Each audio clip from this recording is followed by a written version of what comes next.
We are at the academy in Lijiang City where the awakening ceremony is taking place to see who's gonna be a talented prodigy and who's going to be a worthless turbo loser. A red-pilled, bald-bearded professor is giving everyone a warning about the dangers of chasing three waifus and also telling them that the first awakening is something that decides the future of a person.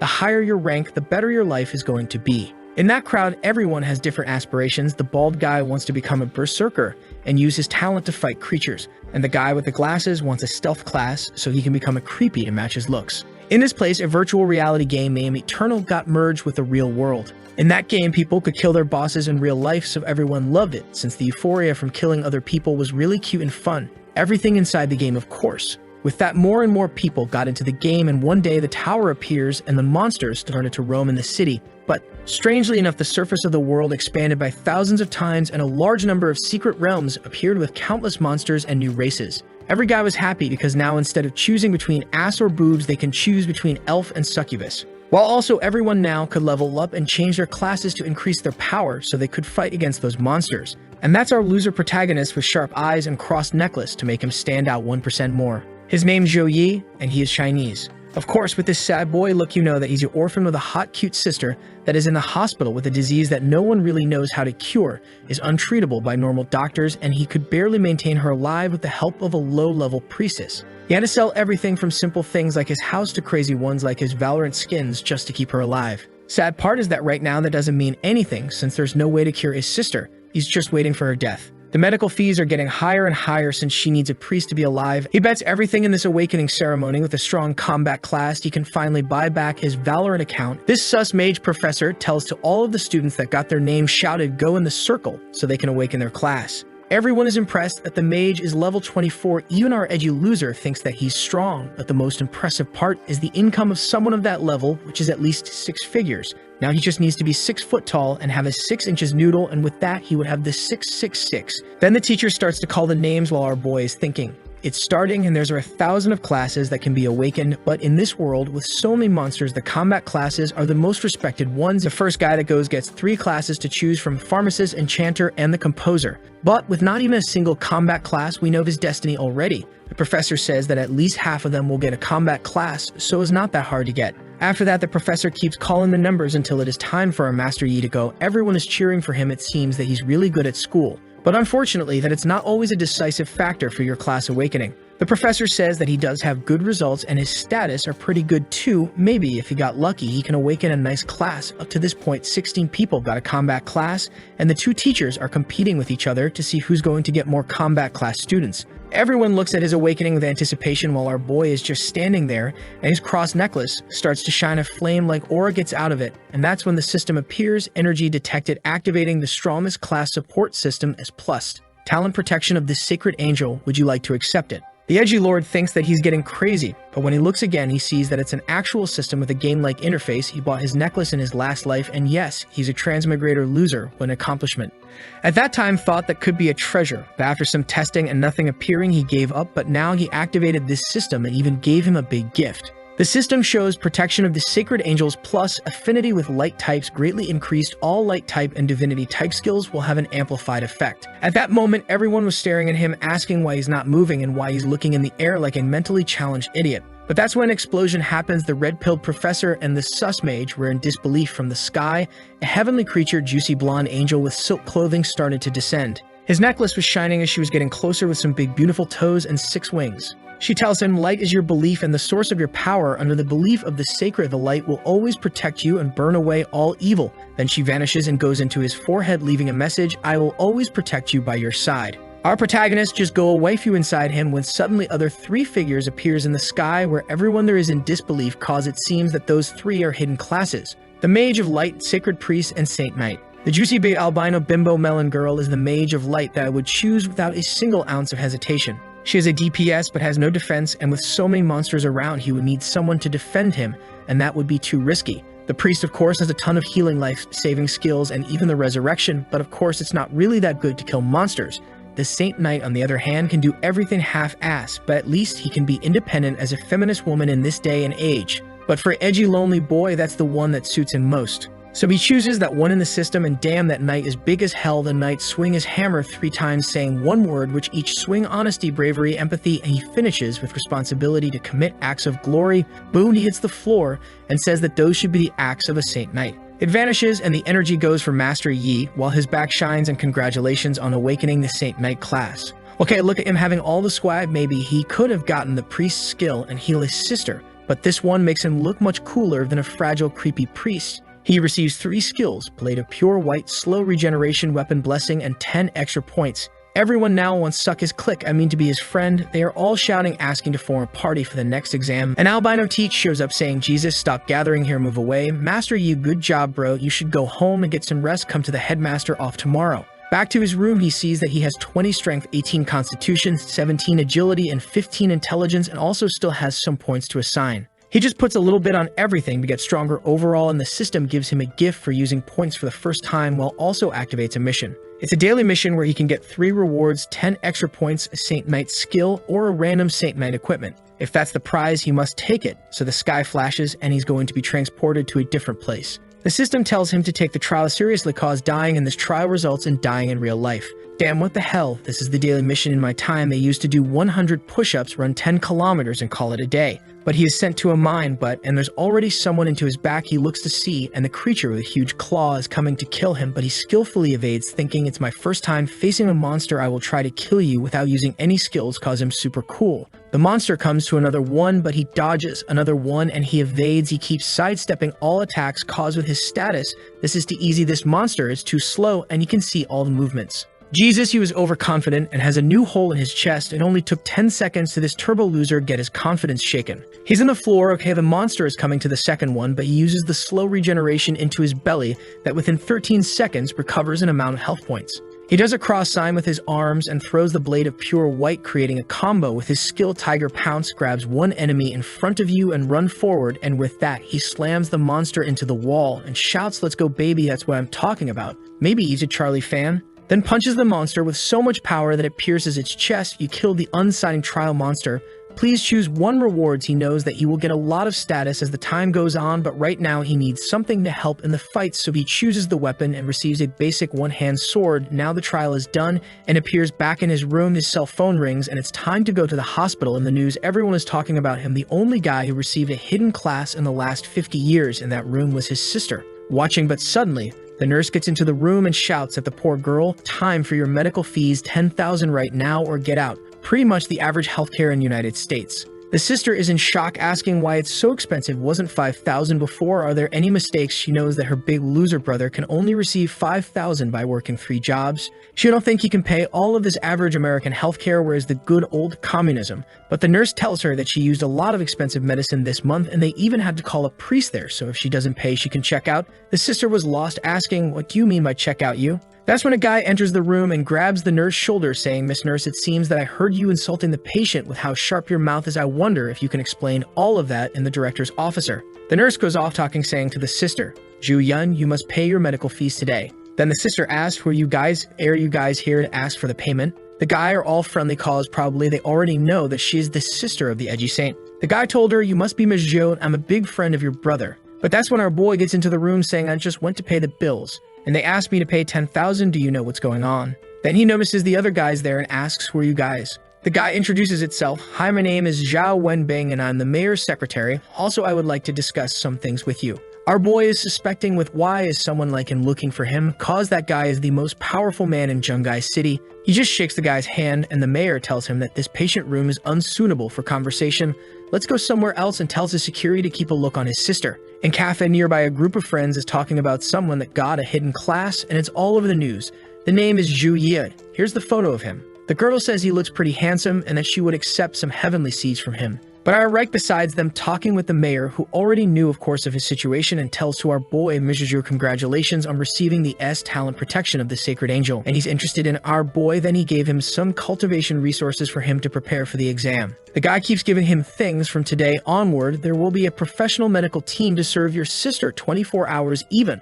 Our boy thinks that this trucker knows everything he needs, so he can't refuse such a good offer. Them tells him that he accepts. Back into the room, his sister is all happy knowing his class cause that means that he's going to rise it to the top. He tells her to stop talking nonsense cause she needs to focus on recovery, but she's curious with his new exclusives rank skills. He remembers that he got an attack skill, healing 1 and a blessing, and now it's the perfect moment to try to heal her. The name is Slow Recovery, but maybe he can do something good when he uses golden glow appears around her, and she says that it's so comfortable, warm, cozy. The same sensation as being into a hot spring receiving a full body massage. Lil Mindbroken's sister is already drooling. He asks if she's feeling better, and she tells him that it's amazing how it overflowed her. It's not hurting anymore, even her hands are getting warmer. Seeing his sister so fulfilled, our boy smiles. Next day, the bald red-pilled is talking with him, explaining that a bunch of universities want to have our boy. Even some teachers from the top 10 are fighting to get him, and he needs to make a good decision so he can receive the best training in the future. Our boys asks which universities are those. Headmaster just says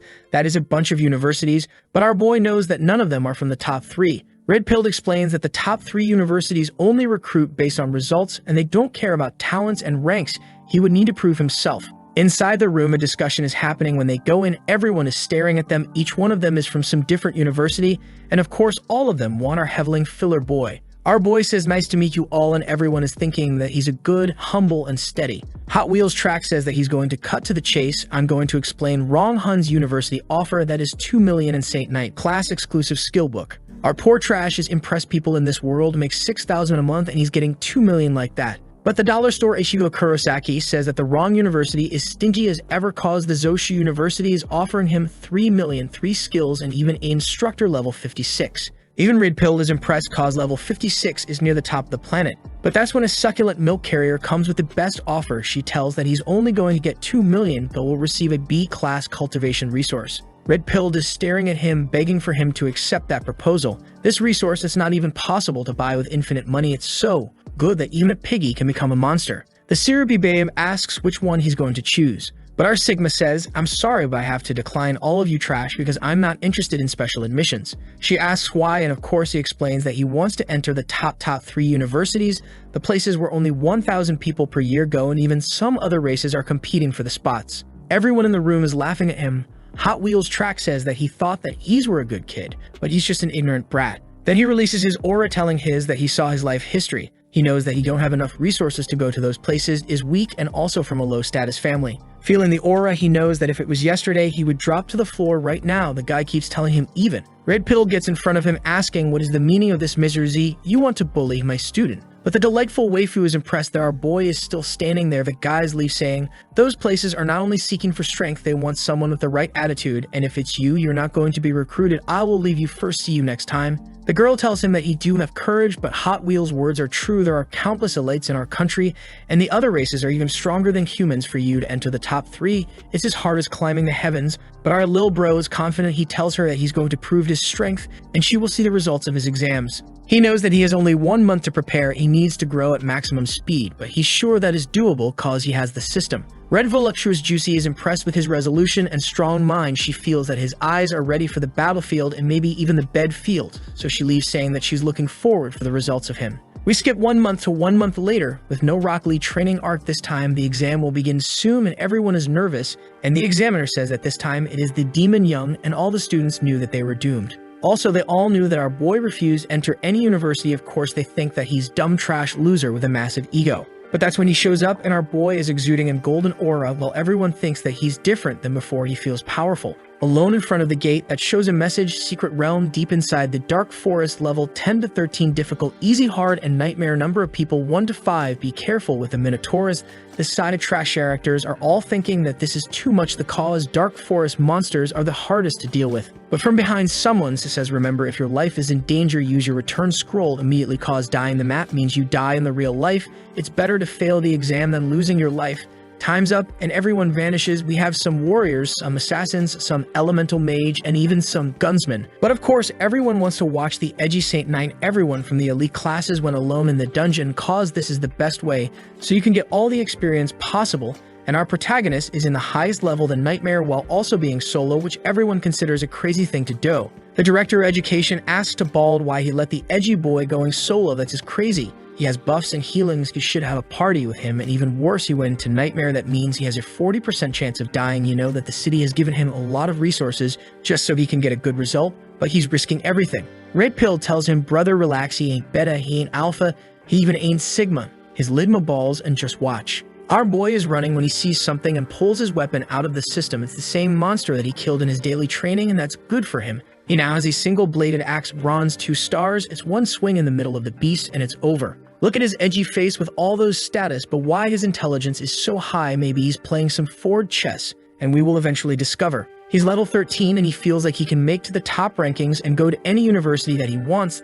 The monsters are not attacking, so he shouts, if you're not coming to me, I'm going to get you bits. Using his weapon Blessing level 4 after so many dark, edgy protagonists who can see someone shining with the glory of the heavens, and it feels refreshing. Because he is a Saint Knight and is using a holy weapon, he gains an extra 21 points, something that would make anyone jealous, even though in this place you only can use a bronze weapons. With so much extra status into his weapon, his strength, it's way above bronze. Bro, it's a menace. He grabs the monster hand and sends it flying. Another one died. Outside everyone is sure that he put all his points into his strength.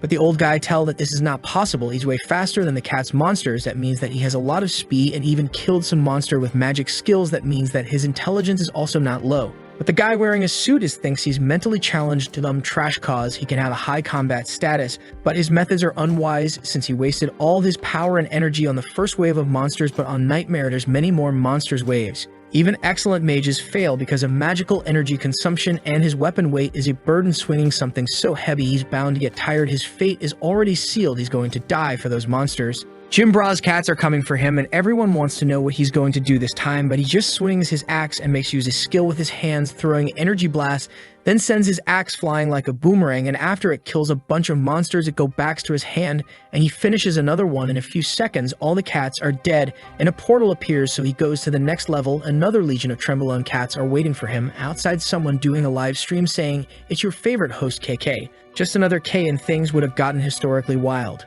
He is streaming our boy performance for everyone cause he's on a track for setting a record with only 3 minutes and 17 seconds. But everyone wants to know how high is his constitution cause he should be tired already. But he's just swinging his big axe without any ounce of fatigue. The girl with the head hair says that the master is smiling too much, maybe he's enjoying our heavenly boy performance. But he says that's nonsense and she should just watch. But he's thinking to himself, damn, is my smile so big and obvious? Back to our boy, testosterone cats are just waiting, but behind all of them, there's a Minotaur level 14, and the cats, this time, have elemental attributes. He thinks that's crazy. The chance of him dying now increased it by 100-fold. The Minotaur screams and all the juicers ran to kill our boy, but there's even some magic cats that used some spell and locked him in place. He's impressed with the teamwork from the monsters. Mage are behind, healers giving buffs, and warriors in the front line. But he takes his necklace, put his hands around it, makes a jutsu sign to use the cross of the sacred light. Now it's explained why his intelligence is the higher status. All the poor cats are dead, cause no low-level creature can survive to his heavenly spells. Everyone thought that the Saint Knight was support class, so how can he be so strong alone? And even worse, why he have great B skill, since they could only afford to give him some grade C skills. He's standing there face to face with the Minotaur, and just points to the monster saying, you're the only one. Come on. The Minotaur uses the skills Berserk and Superior Body, while also activates the Stomp to break the floor, and to take advantage of the lack of balance, the Minotaur rushes, and in the air our boy should be ducked, but he uses the Air's Lash and sends another cross like your average Christian. There goes another blade of light, another cross, and he's rushing this time cause he knows that the Minotaur has a thick skin, so he needs a critical blow, and Jesus, he slashes right through it like butter. Brother, poor Minotaur is looking at him, asking himself how he got defeated so easy. Edgy boy just see that he's alive, so he stomps on the head. My man is cold, and now he knows that the next stage should be the boss room. The guy with the suit is getting impressed. He finds hard to believe that this boy started to train only 1 month ago, and even congratulate Red Pilled for creating such a good boy. While Bald is thinking that the best result that this whole school got in all those years is 721, maybe our boy can reach a whole new height. Someone points and asks why he didn't rest before entering the boss room. Suit guy with a bipolar disorder is angry again, now saying that he knew that he was dumb F.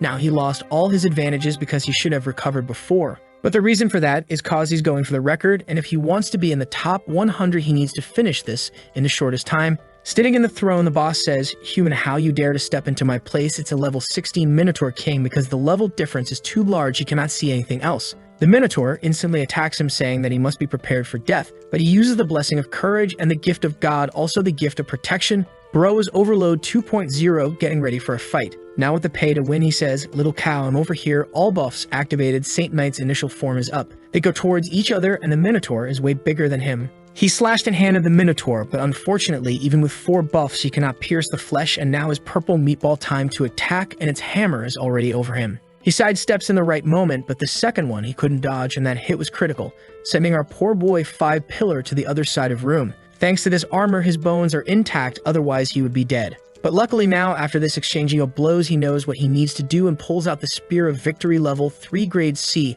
throws a spear made of condensed divine light, and the enemy who has been hit will receive high damage. Okay. It's going to be that classic Fate Stay Night power, with all the spears surround him and going in the direction of the Minotaur, but the Minotaur is defending. He knows that the best strategy would be to try to slowly down and kill this Minotaur bit by bit, but with that would be impossible for him to get the first place, and he believes that the teachers wouldn't create a challenge that is impossible, so it must have some ways to get out of this. Trading some blows, he noticed that the Minotaur is not really that fast, so maybe if he attacks from all angles all the time, he eventually will find a gap. But the system warns him you are low on mana, please replenish, but that was when he got the first hit on the Minotaur, and he learned that the Minotaur has another weakness.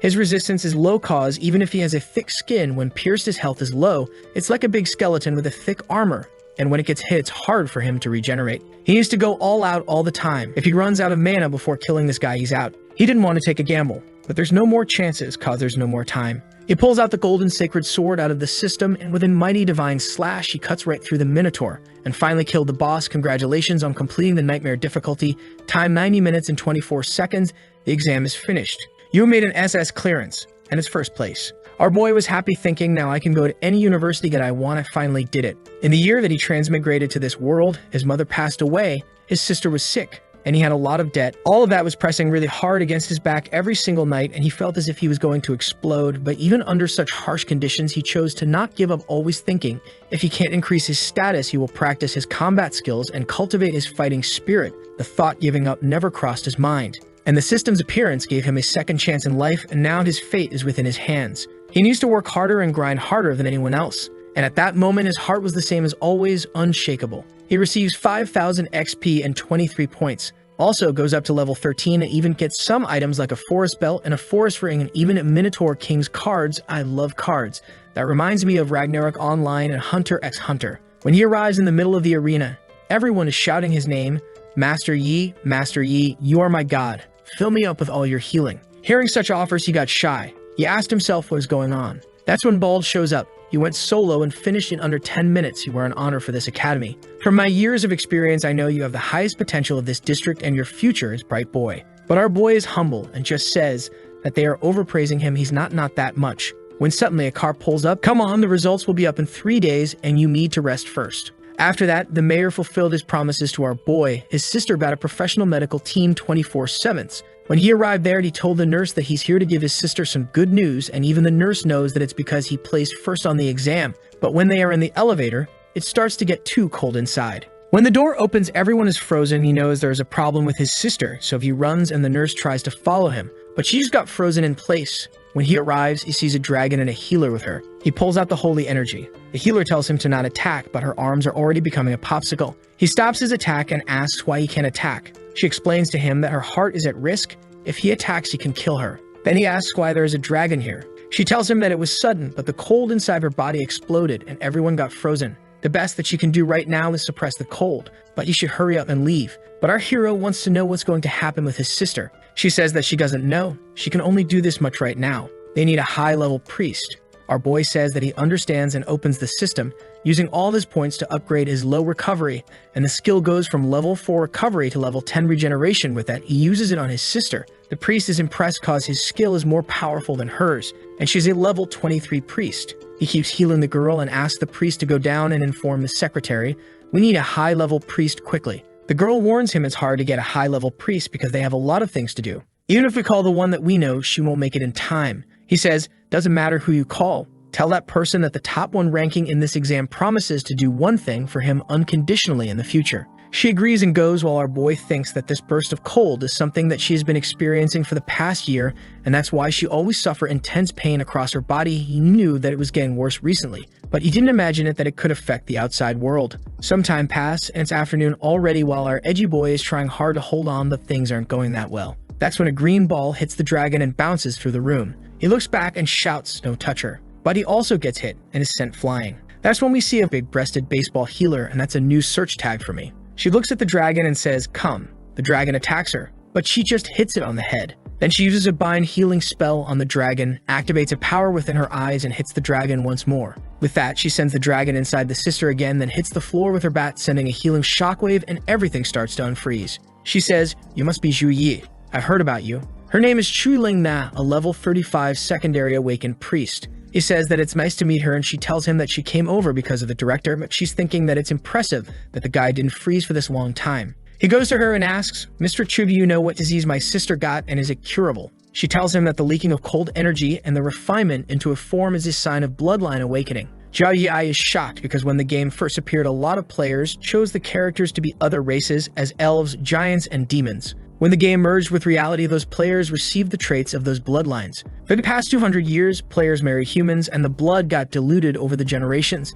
They gradually lost their powers except for a special condition, bloodline awakening. The healer explains that this bloodline awakening can bring both fortune and misfortune, and a successful awakening means that one can control the power of other races and the learning level will be multiplied. But if they fail, they will either be paralyzed or die on the spot, but his sister suffered from the cold because her body cannot handle the power of the bloodline. If her guess is correct, she awakened a rare freezing bloodline. Damn, we have Sherlock Holmes guys. But she needs to change her constitution if she wants to carry this rare bloodline, and as far as she knows, the treasure called Freezing Lotus can change her constitution, but it's very rare. The last time that she saw one was 30 years ago, and someone anonymous bought it for 13,000 million. And she warns him, "Your sister will not be able to suppress this cold for more than 3 months, and after that she will explode." But one simpler option is to just seal her bloodline, but that means a curse, cause she will not have any extra powers. 5 days later, and our boy's on the juice, training to be the next Chris Bumstead, doing some squats, push-ups, and sit-ups. Right now he's choosing the stats points reward, and every day he's leveling up everything equally to reduce his flaws.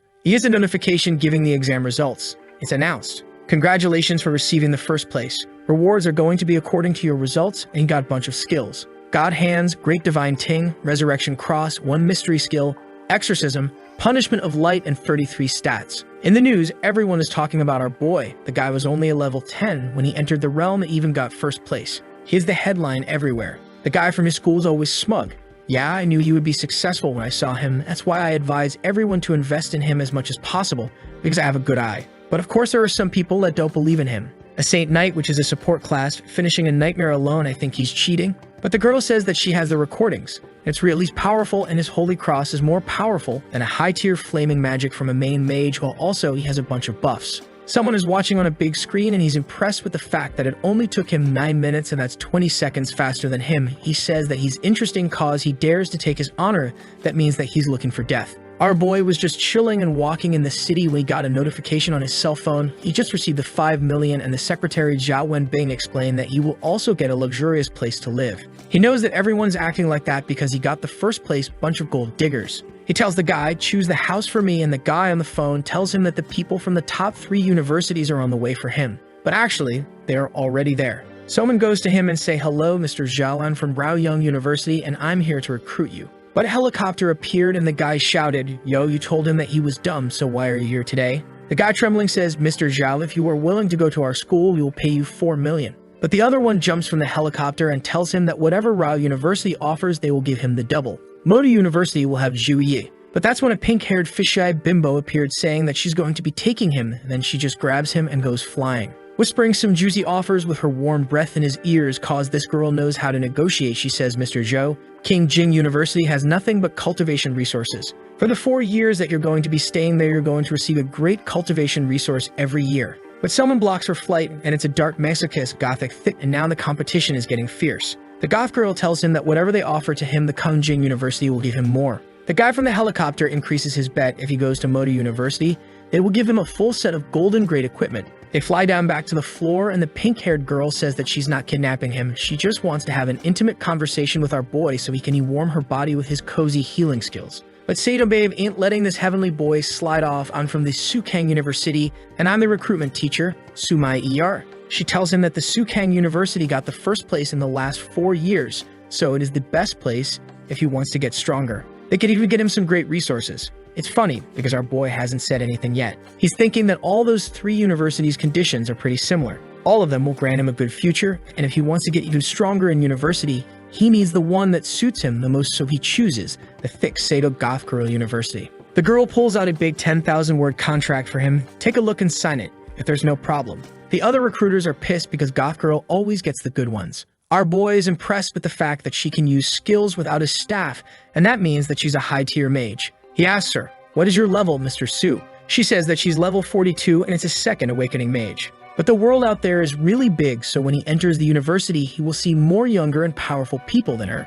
He thinks that this is great because after he received the system, there's nobody that can rival him in his age, and once he enters Shukang, he will face a lot of stronger people, and that means that he will get stronger faster. She says that she can see his desire for fighting. What an interesting boy, she thinks. Don't lose your time, teacher, asking for some healing. After signing, the contract is fulfilled, and she says that she's going to give him 1 week to pack his luggage and take him there. He asks her if this semester is going to start already. She explains that this is so they can get the best result possible in the National Freshman Exchange Contest. Then we see our boy and his sister getting to their new house, and she is in a wheelchair. This mansion is the one that the government gifted to you. There's 3 floors in total, and the second floor has a specialized training room for you, and also the area has a 3,000 square meter. I won't disturb you anymore, so please take a rest with your sister. Our boy tells the secretary to wait and says, "I have something that I would like to request from you. My sister is not fully healed and her body is still weak, even though Sister King will stay by her side. I hope you can look for her in my stead for some time." The guy says that it would be his honor to do that, and the teacher from Su University came to take him. He tells his sister,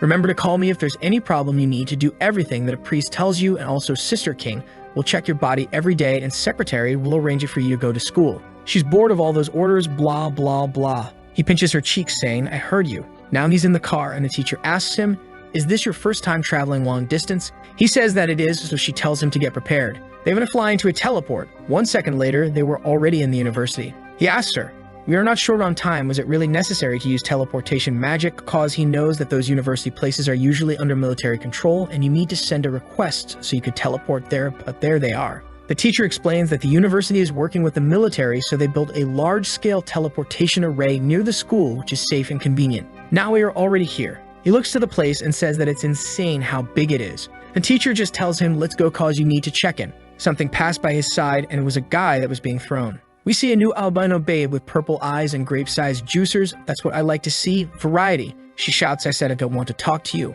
And this is a warning for everyone, don't disturb me again. I won't go easy on you." Everyone looked at the guy.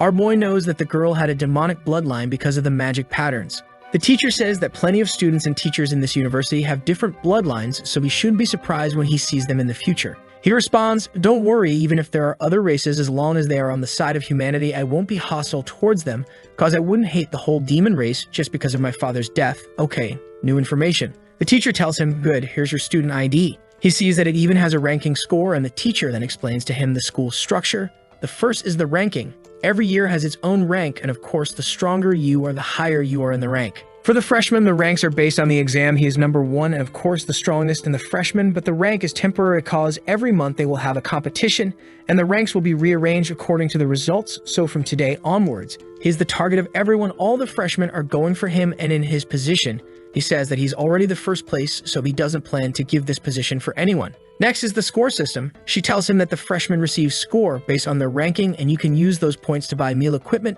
potions, skill books, and everything. Also, if he gets enough score, he can get anything, even S-rank skills and resources. Other than ranking, there are 2 ways to receive scores. The first one, you go to the board of missions and grab some quests, and the harder the quest, the more points he can get. The second place to get points is the Heaven and Earth, ranking everyone. There also receives points based on the ranking, but there's 5,000 students in this university, so he will need to get stronger to get on that. He nods his head and says he understood. Then other than that, this university has 3 realms, and you can go to the training room to practice to increase your level. This training room remembers me from Hunter x Hunter. Hisoka is gone. I love that fight. There he can fight robots or people, and that's how this university works. The more points, the more resources he will receive. This is the way of surviving in this place. Our boy seems to like it. That's when another teacher greets her while they pass by, but the girls are all looking at our boy, asking who is he. The teacher is leading him personally while we were led by seniors in groups of 10.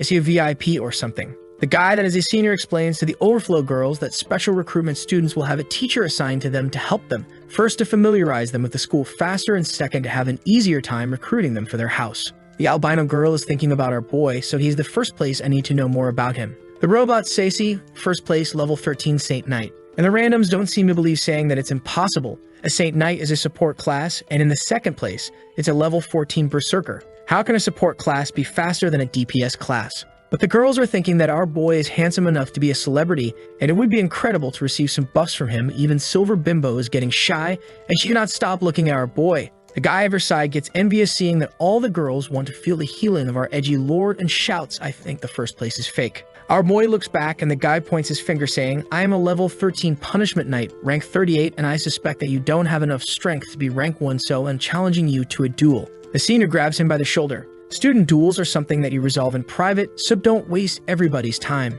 Everyone thinks the same thing. What the hell is this guy doing? But the side characters can't hold themselves when they see the chance to be humiliated, so he says, "Don't worry, senior, I got this." But everyone now wants to watch, of course, and they know that this Legion guy wants to use our hero as a stepping stone. That's because they think that a Saint Knight is not a strong fighting class, so we can easily step on him. But our girl healer asks, "Why should I accept the challenge?" The guy bets 100 score points. You get that if you win, and if you lose, you don't need to give me anything. Our boy wants the points, so he needs to accept this challenge, but also wants to use this guy as an example. He needs to be cruel, and only then they will remember. So he says, 300 score points, and I will fight you. Everyone was puzzled and shaking. He only got 400 points by getting into the top 40. That means that he will lose everything if he don't win against our hero. People behind him are speaking, saying that's a heavy price for a loss. He's trying to stand out right when everything begins and proving that he's one of those fools from the novels. But the guy knows that the albino bimbo is looking at him, and now he made the offer with his honor in the game. Now he can't back off anymore, and he has to keep going. Our boy is leaving. See you later if you don't have the guts. But the guy shouts, "Stop it." Okay, 300, let's enter the ring. So if you got some guts after all, we don't need a ring if you don't fall to your knees. In 3 moves I lose. But the author had Alzheimer's and they appeared in the ring anyways. The teacher tells everyone 3 seconds, then you can act but no killing moves. 3, 2, 1, boom. The guy rushes in thinking that a punishment knight is just like a Saint Knight since both of them came from the knight class. But the punishment knight excels in dealing damage while the Saint Knight is just a support, so this will be a piece of cake. I just need to be fast so he cannot use his buffs. Then the silver gorgeous princess Madam will look at me differently. But unfortunately for him, the name of the series is SSS Saint Knight, and boy, you're going to get humbled, while she's going to look at you differently, with disdain and disgust. There he comes with blood slash. Our boy just sidesteps and throws a knee in his belly, and the guy goes flying out of the ring, almost dying already. Our edge boy says that it was boring as truck. I thought that he had something up his sleeves. Turns out he's down with 1 hit. The senior goes to help the guy, and everyone is in shock. He comes and says the guy broke 5 ribs and has internal bleeding and of course fainted. Juicy Goth doesn't seem to care and just says, "Let a priest heal him." She gave back our boy's card saying that 300 points have been sent for him. The silver-haired demon girl cannot take her eyes off her boy, and her design is fire, gotta say. Everyone doesn't seem to understand what happened, and she's thinking about the difference in their strength. So she calls for him, "Please have a match with me, then hurt me a lot so in the end you can heal me." Joking, she just asked for the fight, but maybe the second part is going to happen. Our boy uses the system to look at her. He knows that it's the girl that was at the gate, and she has some bloodline and also legacy equipment, which is something like a legendary weapon. Seeing something like that, he wants to test his powers, so he accepts. We are back in the ring, and he pulls out his warhammer this time. Some seniors are perplexed with so much fighting between the freshmen, but the other guy says, "Relax, it's just some rookie spars." The guy is Li Dong Shen, one of the Aurora Club captains, level 29 spearman. The panel is 3, 2, 1, begin. Silver Girl is rushing our boy with a shadow slash, and he uses a typhoon slash. The powers collide in the middle of the arena, and both of them seem to be fine. But she is thinking, what powerful strength, he's monstrous. She then uses her demonic powers, covering all her weapons with dark magic. But our boy just smiles and goes for the fight, saying, "Finally someone who can fight me head on." He goes for a juice hammer knocker while she uses an enhanced rapid stab. From outside, no one can see what is happening. The other freshmen are asking, is this really a fight between 2 new students? But Lin Dong says that without a trump card, the girl will lose soon. Purple Hair says that they look on equal footing for him. Ling Dong explains that she had to defend 1 swing out of 3 before, but now she's already having to defend 2 out of 3, and that means she's getting exhausted. Which is strange because normally when someone uses a huge weapon, they try to conserve stamina until they see an opening. But Zhou Yi is not showing any sign of conserving his stamina, and it's getting harder for her to block this warhammer. The girl is sent back, and our boy tells her, "I'm done warming up Gift of God, Gift of Courage, Weapon Blessing, and Blessing of Dome." She thinks that this is too much pressure. This is his true strength, while he is also pulling out the Spear of Victory. She uses a Phantom Slash and dodges our boy's attack. But he says that he knew that she would use that, and the golden spear is about to splash all over her face and make a mess. She asking herself undid him, but boom, she's down. He stops right when he was about to cover her with his holy light and says, "Do you want to continue?" She gets up. No. The result will be the same against such overwhelming aggression and brutality. But our hero knows that she didn't go all out because she didn't use any of her secret swordsman skills and also only a fraction of her dark elemental power. She smiles at him and tells him that he found out, but it's just a spar, so of course she's not going to use her trump card. Also, she knows that he's hiding something because she saw his video and then asks for his number. She saves his number all happy while our boy with his thick teacher. After some time, they arrive in the place that he will be staying, and in the door, she told him that she heard that he's looking for the freezing lotus and gives him information about a party that 6 years ago was at the Tempest Range searching for it. But they eventually gave up cause the monsters were too strong, but she cannot guarantee anything. Suddenly, our boy becomes a hacker, with 300 screens searching for informations on that said mountain, and now he knows that he is way too weak to search in that place for the time being. The part is that the system rewarded him an item that can resurrect once for being first place, and because of that, he's going to buy everything that he can and go like a psycho. So using his Valorant flicks to buy all the skills he could and also acquire a forest set of equipment, he went to the mountain.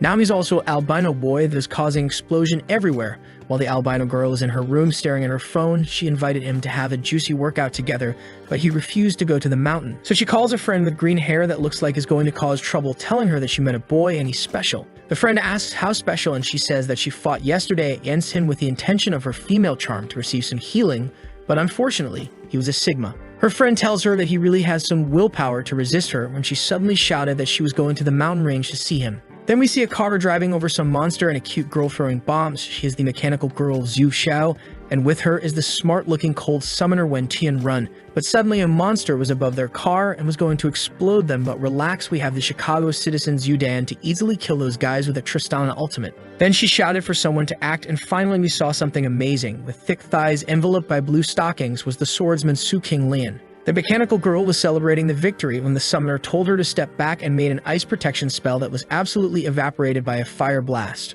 The cars were destroyed and everyone was hurted. The mecha girl was trying to fix everything so they could flee when the other girls from the floor shouted for her to run. Behind her, some creatures were casting a blast attack from their mouths. Staring at the imminent death, they all thought the same thing. Will we really meet our end here? The magma-like was launched on the girls when our boy was arriving with his white wolf. He activated the sacred storm and huge golden cross appeared around the monsters.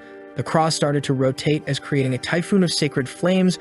The monster were agonizing when a heavenly creature said, "The light converges and the storm falls." All the monster got sucked to the sky from where a gigantic golden blade was coming. When everything exploded, debris went flying everywhere. And with the dust settling, our boy just tapped on his wolf, signaling him to cease the fire. The four babes were perplexed with the forest being vanished in a second, while our boy just used his warm, comfy Uzi healing on them.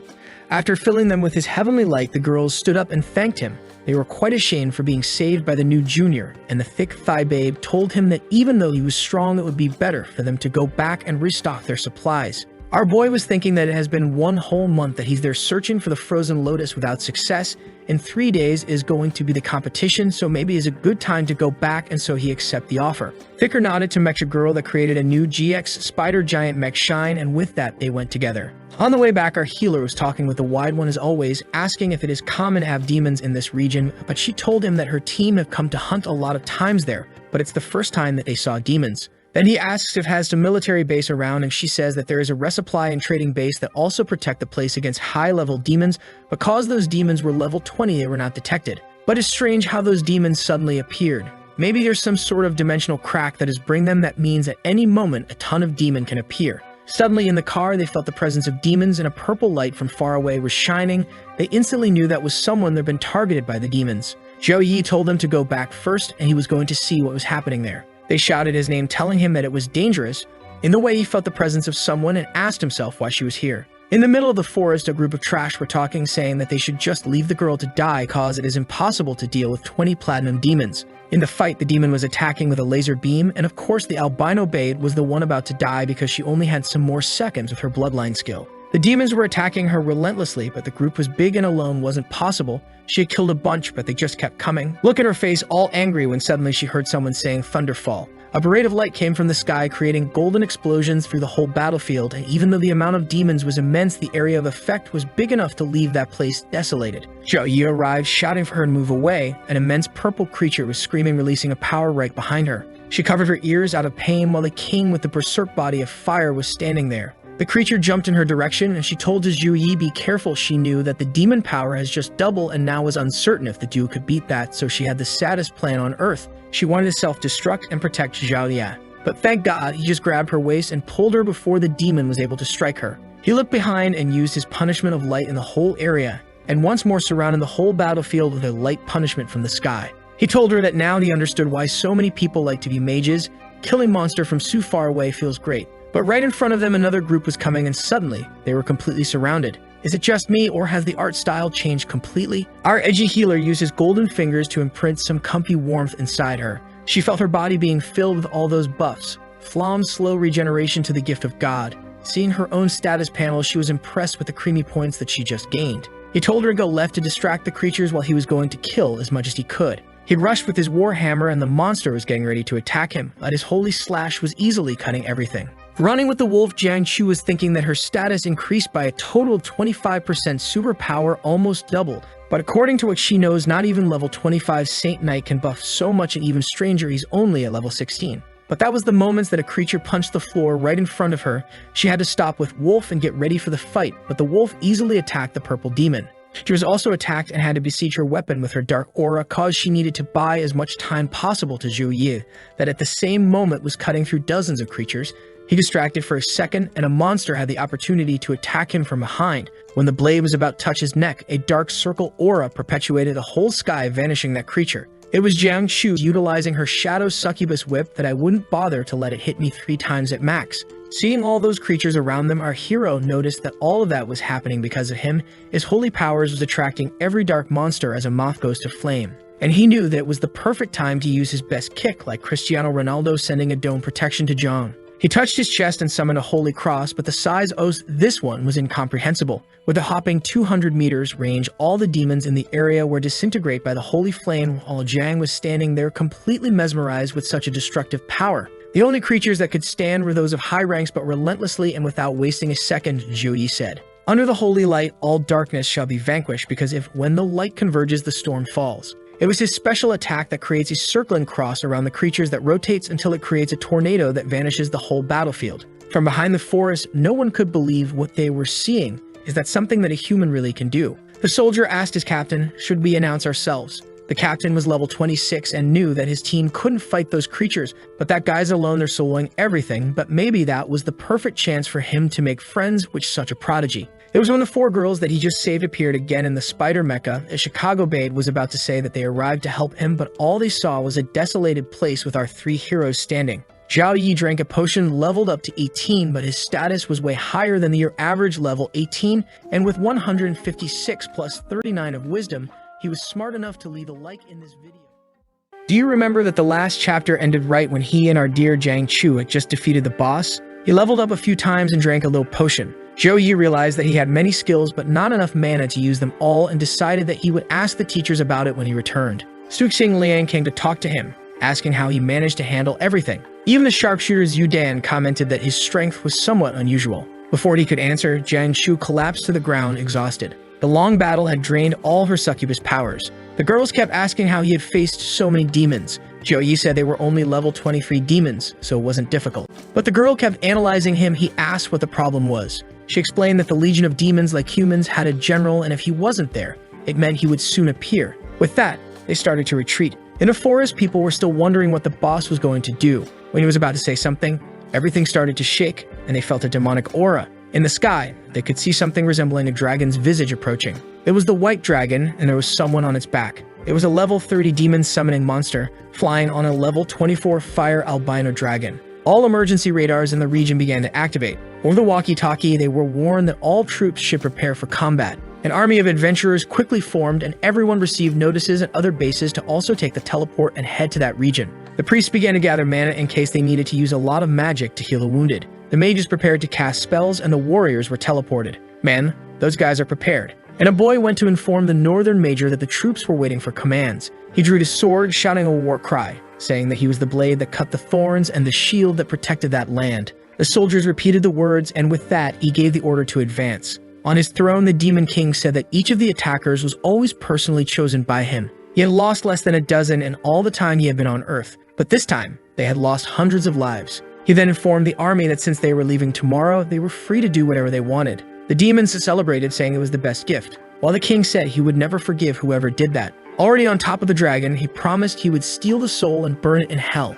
Zhou Yi and the group just watched it, and the Demon King gave a summoning ability. With that, platinum-level creatures were summoned. Shukang Lang used an analysis device and noticed that there were several platinum and legendary-level monsters. She turned to Zhou Yi and said that the blue squad would protect him and told him to escape. He was confused, and the babes stepped in, saying his life was very important. Shukang Lang thought that a genius like him could not die there. It's worth dying for the boy. Man, they are dedicated. You just met him and already want to die for our boy. From the sky, a foot started to emerge from a golden pentagram. Jang Chu was confused and the girls celebrated, saying it was the Northern Protection Team. But the demon told them not to celebrate because no one could enter with a teleport inside the barrier formation. Shukang Lang responded that it didn't make sense, but the army appeared. The problem was that it was very far and the leader asked what had happened. The teleport guys said they went to the nearest place outside the barrier since they couldn't enter it and said they would have to wait for it to disperse. The Northern Major asked how long and he said at least 5 minutes. He took a deep breath and said to prepare the information about the people who were inside.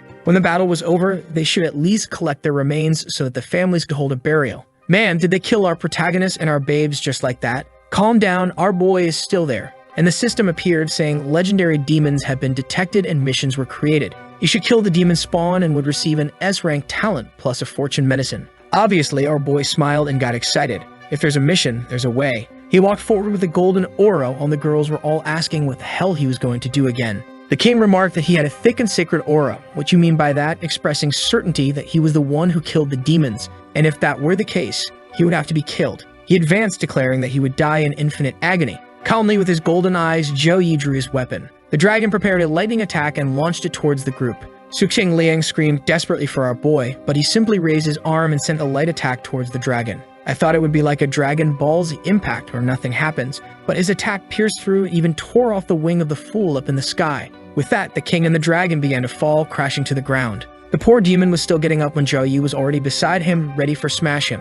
But the demon was not weak and managed to react, sending a slash towards him. Strangely, there was nothing where he struck, and something was already coming from the side of his head. He almost got hit by a hammer, barely defending himself. Man, the impact lifted the entire ground and the demon had to retreat. Even he was confused about how it was possible for an 18th level human to have enough power to go against him. Zhou Yi, fully confident, said that he was more resilient than he thought. The demon, enraged, leaped towards him before he could finish speaking. The protagonist jumped, dodging, and sent a light slash from above. The demon was hit and got a disoriented status. With that, Zhou Yi prepared a light punishment, and the demon tried to activate a demonic fire shield. The attack hit the shield squarely, and the demon seemed to be able to withstand it. That damned Zhou Yi said it looked like he would have to take this seriously. It was time to use what he received when he finished the exam. The demon seemed confused and called for the approaching generals. He gave the order to kill Zhou Yi, who was dancing like a cute princess in the sky. The boy's dance was no joke, and that thing was radiating a golden aura. The girls were all in shock at the performance, and the knights were a bit confused.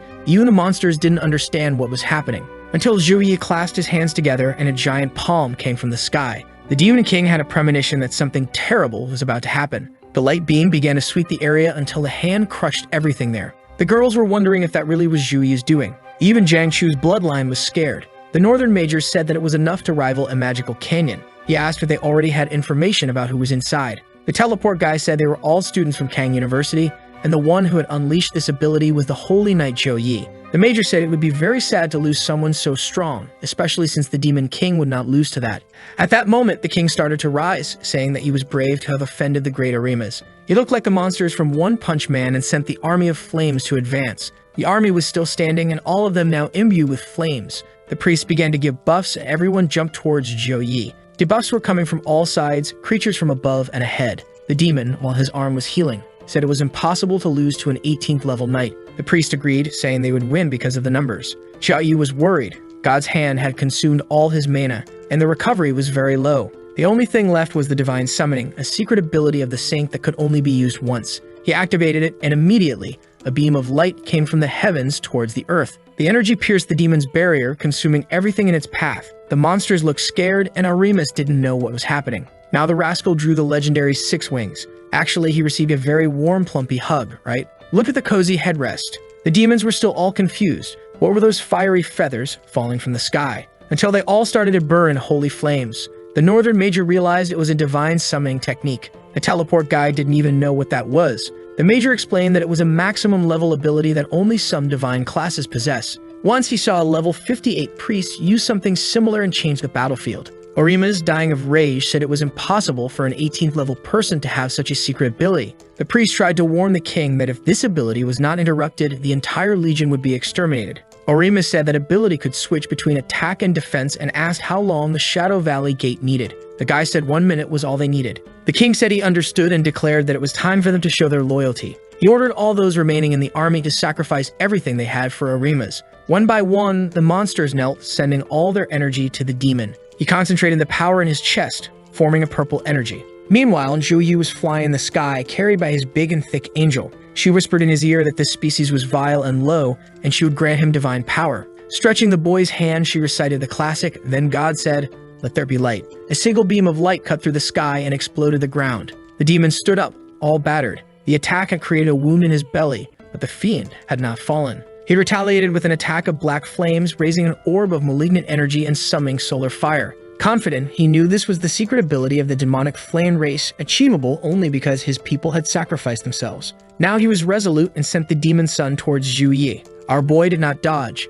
He stood still and static. The heavens exploded. Below, Orima's was exhausted from using so much energy, and the girls were all anxious, asking where the boy was. There he was, relief, intact with golden eyes. The demon started getting angry, saying it seemed they were now on the same level, but it was okay since a minute had passed and the return formation was complete. He only needed to get out of there. However, Zhou Yi proclaimed that the heretic should be judged in the name of the gods and ordered him to die. He launched a light slash that hit the demon's back, tearing half the field. Through the smoke, he approached.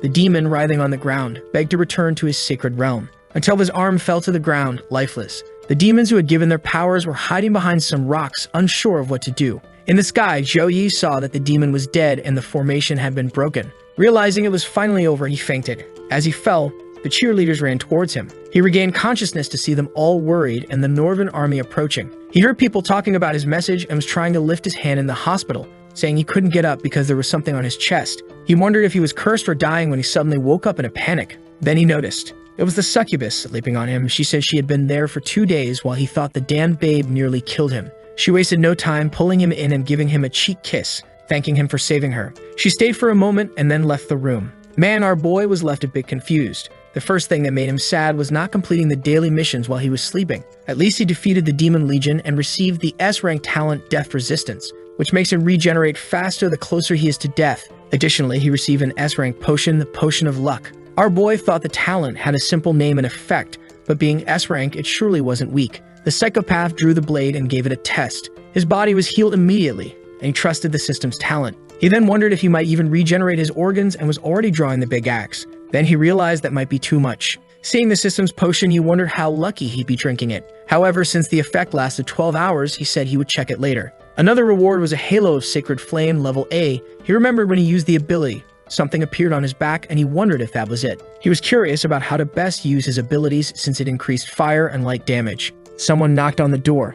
He went to the meeting with the Northern Vice Captain, who informed him they had captured the other demons. Zhou Yi said it was nothing and asked what he wanted. Wang Lang then said the Major should have come to thank him, but was busy. He took an orb from his pocket, which began to open the room and form a kind of warehouse. There were various legendary rank items. He explained they had been accumulating these things for centuries, and he could choose what he wanted. Zhou Yi saw there were many S-rank treasures and immediately asked if they had a frozen lotus. After searching, Liang found it and asked if it was that one. Our boy smiled, saying it was exactly that. Liang felt a bit uneasy, as it was more valuable than he thought, but agreed and dissolved the projection. He mentioned that the lotus was protected in their center, so it would take a few days to bring it. Technically, he wasn't supposed to give away something so valuable. However, it was perfect for the southern folks to ally with a prodigy like Zhou Yi. He then opened the door, but Zhou Yi told him that he needed to return to school tomorrow, so they should send the lotus to his dormitory. Liang acknowledged this, realizing he had forgotten that the boy was a student. With that, he left, saying Zhou Yi would receive it in 2 days.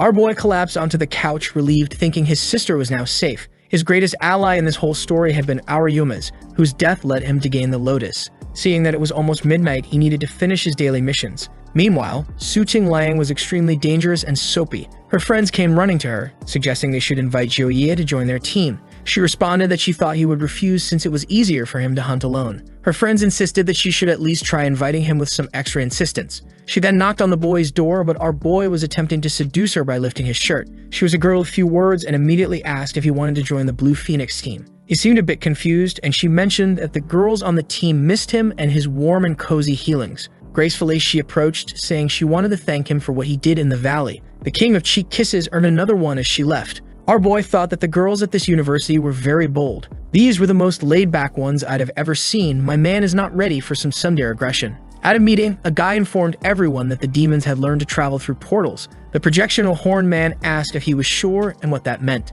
The northern major explained that it meant demons could now attack the earth at any moment. If multiple openings were made, they could be in danger of extinction. The only relief was that only level 30 creatures could pass through medium-level openings. The horn man responded that if that was the case, they needed to act quickly. He instructed the snake girl to prepare legions for any attack, and the senator Zhang, who was the cat, to inform other countries about this. A man with a red mark on his forehead asked if all this was due to the 18-year-old boy, showing the projection of our boy. He confirmed that his name was Zhou Yi, and that he was a holy knight of Shukang University. Seeing that he ranked first as a holy knight, people were shocked. It was extremely rare for a support class to be any other. They advised Wang Hu to personally check on this boy. He agreed, giving the northern major confidence that Zhou Yi would receive everything he needed.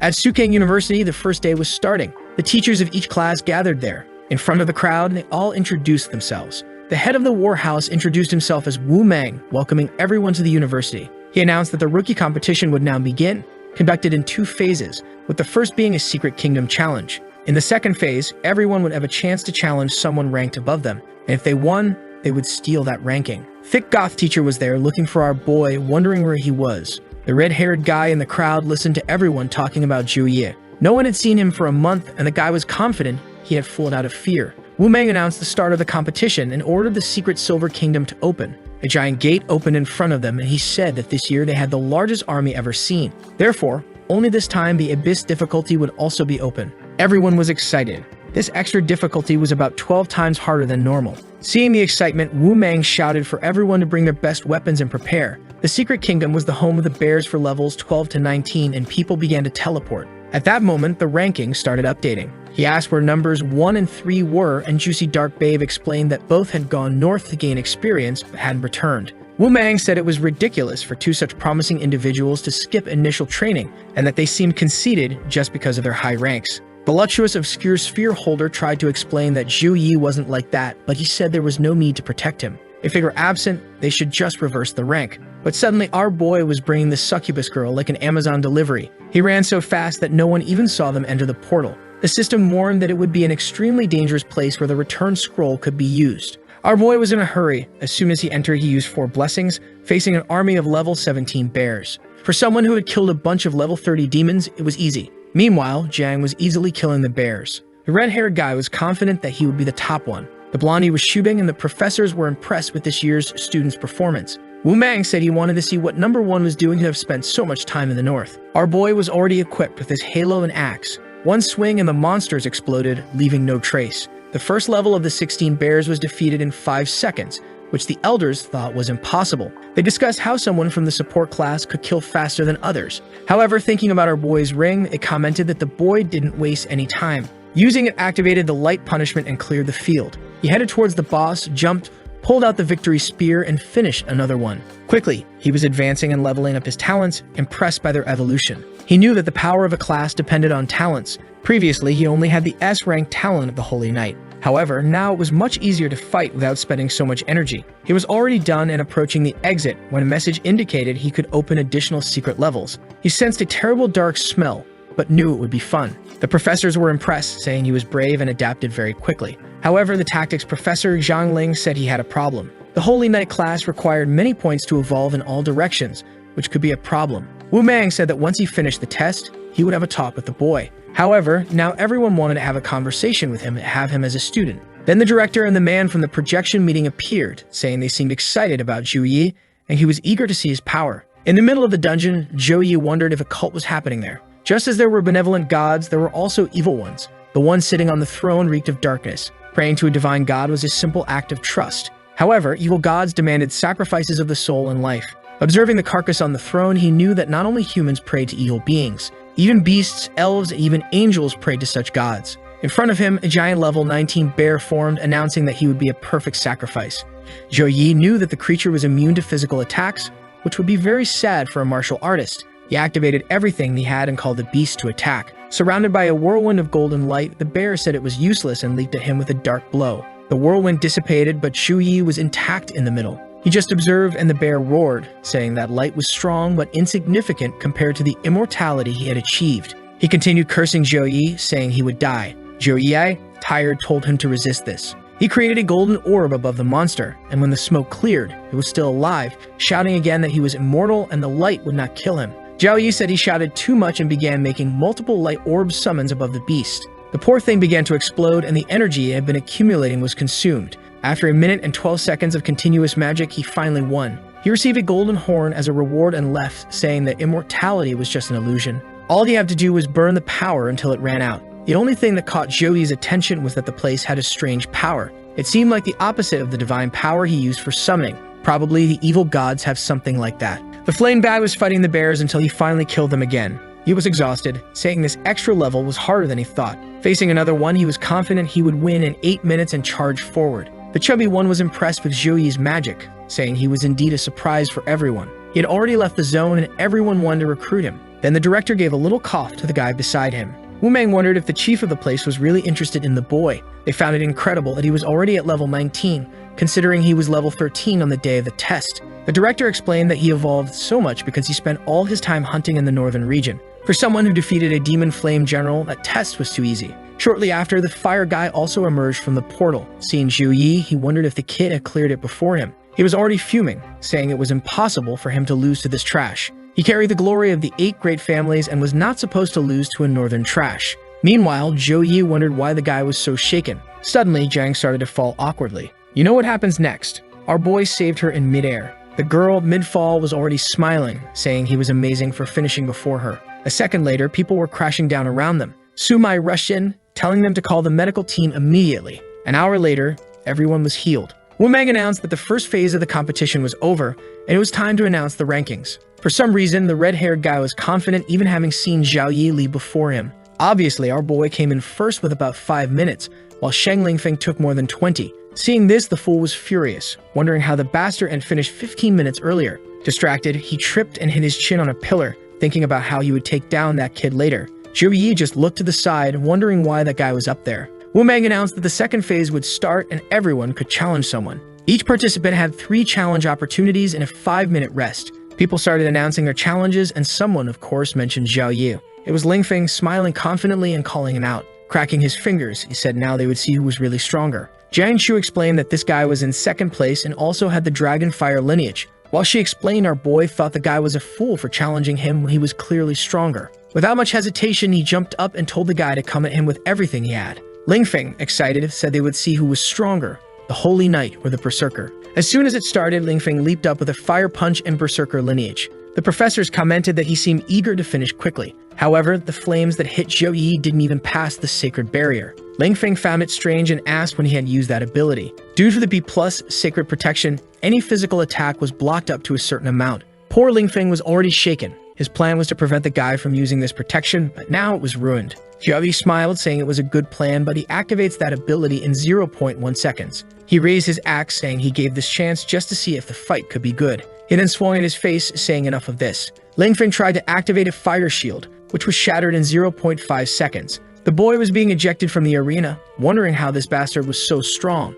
He looked down and saw nothing because Zhou Yi was already beside him. Angry, he said he wouldn't lose and activated something. An explosion happened in the skies and he had activated the fire dragon body. Again, Zhou Yi appeared behind him, saying it seemed like that was his hidden lineage. Grabbing the guy's hand, he thought he envied those born with such blessings. However, ready to hammer him, he said that even with that, he stood no chance. He swept the entire arena and Lingfeng survived barely. Zhou Yi realized the guy dodged at the last second. Lingfeng declared that the dragon lineage wasn't limited to physical powers and now he would see its true power. He sent a fire breath towards Zhou Yi, who stood there as always. The audience had no idea who would win, and Zhang was becoming insecure. Then Zhou Yi activated the sacred fire ring. Since it had flame properties, Lingfeng's powers began to be absorbed. For him, that guy in front was like a king. He shouted to himself that this was impossible and sent another attack. However, Zhou Yi said it was useless as flames never escaped his control. Attacking with a hammer, he announced it was time to finish this. Seeing his own flames coming at him, Lingfeng said he would never die from the power he had.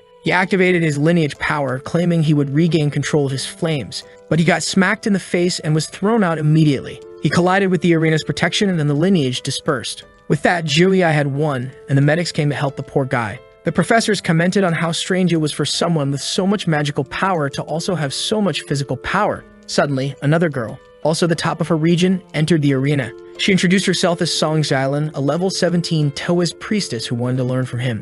Zhou Yi thought that the Taoist priest class was quite rare. He introduced himself and she asked if he had used all his power and requested that he activate all his buffs so she could feel his stats. Everyone commented on this strange request, and our boy agreed. She thanked him and he began activating a bunch of buffs. She was impressed, and our boy raised a golden light, stating it was his maximum power. Confidently, she activated several talismans and asked him to use everything he had. At that moment, he swung his hammer at her head. She surrounded him with talismans, cast an enchantment, and commanded an explosion. The terrain was destroyed, and as she ran around, she wondered where Zhou Yi had gone. He appeared behind her, asking if she really thought she could escape that easily. He swung a hammer again, which she barely managed to defend against. She was scared that even with all her defensive passives, it was difficult to defend. Deciding to take a risk, she threw some spheres at him and performed a jutsu. She borrowed the power of Qian Q and commanded the horde to obey her. Zhou Yi found it interesting that a Taoist priestess could summon soldiers. They charged at him, but our boy just prepared and hammered them all. He noticed the creatures weren't strong, but seemed to recover very quickly.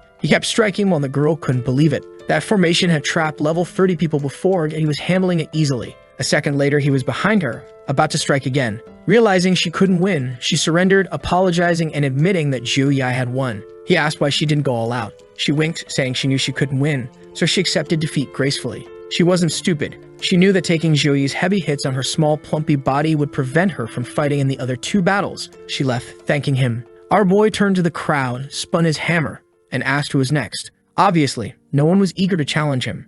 Jang Chu was proud, while Su Mai said it was expected that he showed strength beyond imagination. Wang knew that all the professors would want to recruit the boy. Su Mai turned to speak to the chief, who said she didn't need to worry. He had a strategy to recruit the boy. A guy came to knee Lin Feng in the chest, and before he fell, he grabbed his arm and kneed him in the chin too. Poor guy was done for. Wang Li, the blondie, said it was a good fight, but that he didn't stand a chance. Half an hour later, it was all over. Zhou Yi was first, Zhang second, and Song third. They then gathered in front of the professors. Wang Lai started introducing each of the houses. The house he belonged focused on battlefield survival and was called the House of War. The wizard with magical powers was obviously from the Elemental House. The redhead announced that those who wanted to use weapons should join the House of Armaments. The old woman, or possibly just someone with white hair, said that her house was for those who liked battlefield strategies. The chubby guy said that those who liked to create weapons could go to the House of Logistics. Each of them was boasting in their own way. At that moment, Zhang approached our boy and asked where he was going. Wu Mang said that if Zhou Yi went to the House of War, he would be his instructor. Our boy asked about the advantages, and Wu Mang replied that each mentor could recruit an elite student who would learn various techniques and receive exclusive resources. The wizard immediately offered legendary magical equipment, claiming he would be the best mentor. However, the armored guy disappeared and reappeared beside him, saying he would receive any weapon he wanted. There was a fight, with all the mentors wanting to recruit our boy, who felt something similar had happened once before. The underdogs were all shaken, having become second choices. Wang was trying to come up with a plan to steal him from everyone else. The school director then suggested that Zhou Yi become his personal disciple. Everyone turned around without saying a word. The director mentioned that he would bestow upon Zhou Yi the power of a bloodline. Zhou Yi asked what he would gain from this. The director explained that if it worked, he would receive the bloodline of another species. People were amazed, and Lin Feng grew even more enraged at our boy. Meanwhile, Zhang was intrigued, thinking her brother would become even stronger. With the director's offer, no one dared to object. He then brought out an orb with a sword, saying it was a gift from the captain. Ling Feng recognized it as a Medal of Honor. How did the damn Zhou Yi receive such a thing? Everyone was shocked. To receive a Medal of Honor, one had to have done something incredible for the nation. The message stated that it was a token of respect for those who contributed to China. Our boy didn't know when he had done this. Wang said that he didn't know how the boy received it, but if it was here, he deserved it. With the medal in hand, our boy thanked the director. The old man said there was no need to be so polite. Zhou Yi, now showing acceptance, said it was an honor to become his student. Wang quickly said they should go then. Wu Meng realized the professor was afraid they would steal Zhou Yi from him. As soon as Zhou Yi disappeared, everyone wanted to talk to Jang Chu. Now they were fighting amongst themselves while she stood confused in the background. Zhou Yi appeared with the director in a room surrounded by a circle. The room was filled with shelves of potions. He seemed impressed, and the director explained that it was his private mansion. He then walked, saying he would prepare the ability to forge the bloodline technique. A purple circle with 3 elements appeared in the air. The director explained that human bloodlines have a certain limit on how much power they can receive. Therefore, the only way to continue progressing is to mix with the bloodline of another race. Zhou Yi asked if the professor was also interested in leveling up. He said yes, but at his level, it takes years to gain enough experience. Even though he is at level 64, creatures from other worlds that are at boss level are still not easy to defeat. He could receive the bloodline of angels, dragons, or titans. Since his body couldn't accept all three, he had to choose one. The angel bloodline would give him a high affinity with the light element. The titan bloodline would allow him to control lightning. The dragon bloodline, the purest of all, would enable him to exert pressure on any nearby creature. Zhou Yi knew these bloodlines were from creatures of at least level 60. Humbly, he asked the professor which he thought would be best for his case. The professor appreciated his caution for such an important decision. He advised that the Titan and Dragon bloodlines were very powerful, enhancing strength and mana capacity. However, since Zhou Yi had such an affinity with the goddess of light, the angel bloodline would probably suit him best. Zhou Yi agreed that this seemed to be the right choice. The director remarked that Zhou Yi seemed comfortable with the angel bloodline and said he would introduce him to the seniors later. Zhou Yi then asked why he had received the Medal of Honor, as it seemed excessive for just eliminating a simple army. The director revealed that his battle against those creatures last time exposed their plan to invade Earth with small-scale portals. Our boy, shocked, asked if this meant they could appear anywhere in China. The director confirmed, saying that several armies were currently being prepared to handle these teleportations. For now, things were under control since the monster levels were low. Therefore, the priority was to nurture future talents, which was exactly what he expected from his student. Our boy was now fully obedient, responding with "Yes, Professor" to everything. The director then handed Zhou Yi a cue and instructed him to return the next day as the technique would be ready. Observing the choices, Zhou Yi still hadn't decided. He considered using the luck potion, thinking it might help him gain even better things. Without hesitation, he drank the potion, showing no fear. He opened some chests he had stored and received an S-rank flower that increased constitution and spell damage after being consumed. Seeing how much better the gift was under the potion's effect, he knew it was very good. It was time to return to the professor. Meanwhile, the mage from the elemental house told the professor that he was being too generous. An angel's bloodline was something that could spark wars between nations. The director said he had been saving it for a long time and Zhou Yi was the right choice. Just then, our boy appeared. The director said he seemed prepared and mentioned that the technique was ready. He instructed Zhou Yi to take off his shirt and sit in the center of the formation. There he was, ready to receive the angel's bloodline. The director turned to the mage and asked for his assistance. He activated the forging technique and flames of light rose from all four sides. Zhou Yi's chest began to glow and energy flowed into him. A strange blue light started emanating from his body, rising into the sky. The old man noted that Zhou Yi already had the cold bloodline. Now the entire place was freezing. The poor mage struggled to maintain the forging technique. The director remarked that he knew Zhou Yi's sister had something similar, so it seemed to be in their bloodline. But they didn't need to worry since the angel's bloodline would override the other. The strange thing was that they seemed to be in harmony. The director wondered what kind of ice power he had within him to be comparable to an angel's bloodline. Perhaps he was a descendant of a high-level player from the beginning. The biggest problem now was the two bloodlines clashing and ultimately losing both. The old man warned that if this happened, it would be like consuming a simple ranked treasure. But now all they could do was trust that Zhou Yi would achieve results. However, at that moment, a kind of dark energy entered his ear. Zhou Yi opened his eyes and the gate of consciousness had been opened. A woman in the back of a room said her child had arrived. Zhou Yi wondered if this was inside his mind. The woman congratulated him, saying she was there to give him true strength. He no longer needed to follow any morals or rules and should follow his own desires from now on. With a macabre smile, she asked if he accepted this power. Zhou Yi found it strange and felt the urge to smash her head with his hammer. The woman extended her hand, saying she would bless him with power beyond his expectations. But the hammer was already coming down, hitting her face squarely. Facing her, he knew he felt great. It was good to follow his heart. In another place, an angel was blushing and laughing. She sat on a throne with another angel beside her who looked doubtful. "She's the goddess of plenty and warmth, please let me feel it." She said she saw something very interesting, raising her hands and telling the boy not to disappoint her. The one who had taken the hammer blow turned angrily, saying he would receive nothing from the gods. But he pointed the hammer at her and said he didn't want anything from her. She called him an insolent brat and chains emerged from his body, surrounding him with eyes from all directions. Seeing him in agony, she said those sounds were incredible and exactly what she had hoped for. Zhou Yi realized she was a slave to the evil god. She slapped him, telling him to shut up, and said he had caught the master's attention. So she was there to perform a baptism. Black flames began to burn his body. He realized that the evil power was corrupting his thoughts while the evil god watched everything. Outside, the director and the mage wondered what was happening. They tried to intervene, questioning why there was the power of an evil god mixed with the blood of an angel. He tried to interfere with the process, but his attack was repelled. The mage warned that it would be better to break the formation, otherwise Zhou Yi would be consumed. However, Manhwa told him to pay attention as Zhou Yi's power was not decreasing, but increasing. Our boy was glowing gold and blue, forming even a golden shell. When the aura exploded, the chains were broken. His icy heart was now surrounded by golden flames. The follower of the evil god couldn't understand how he could have so much divine power, and in the next moment, she was also frozen. Now the boy looked like a Dragon Ball character with transformed hair. He wielded the hammer, which had the ice bloodline at the tip, and struck the follower on the head. The entire place trembled and an evil energy exploded. The demon laughed, saying he would not escape and would leave a like on this video to help Mamoru make more juicy content for his viewers. Activate the cheeky little bell, and I'm out. And all remember that last chapter ended when he broke the chains, man. He looked like a golden-haired Goku with something on his forehead. He smacked down with that hammer that had some icy stuff on the tip. The whole place explodes, and suddenly, the demon shows up right in front of him. The creature with countless eyes asks if the little boy is trying to tickle him. It already grabs a chain, warning that the resistance the boy has is just a minor inconvenience in the grand scheme. Sends some attacks for Zhou Yi, who was already full of swag, flying around with his ice wings. It looked like he managed to destroy the wings for a moment, but then the monster's expression suddenly changed.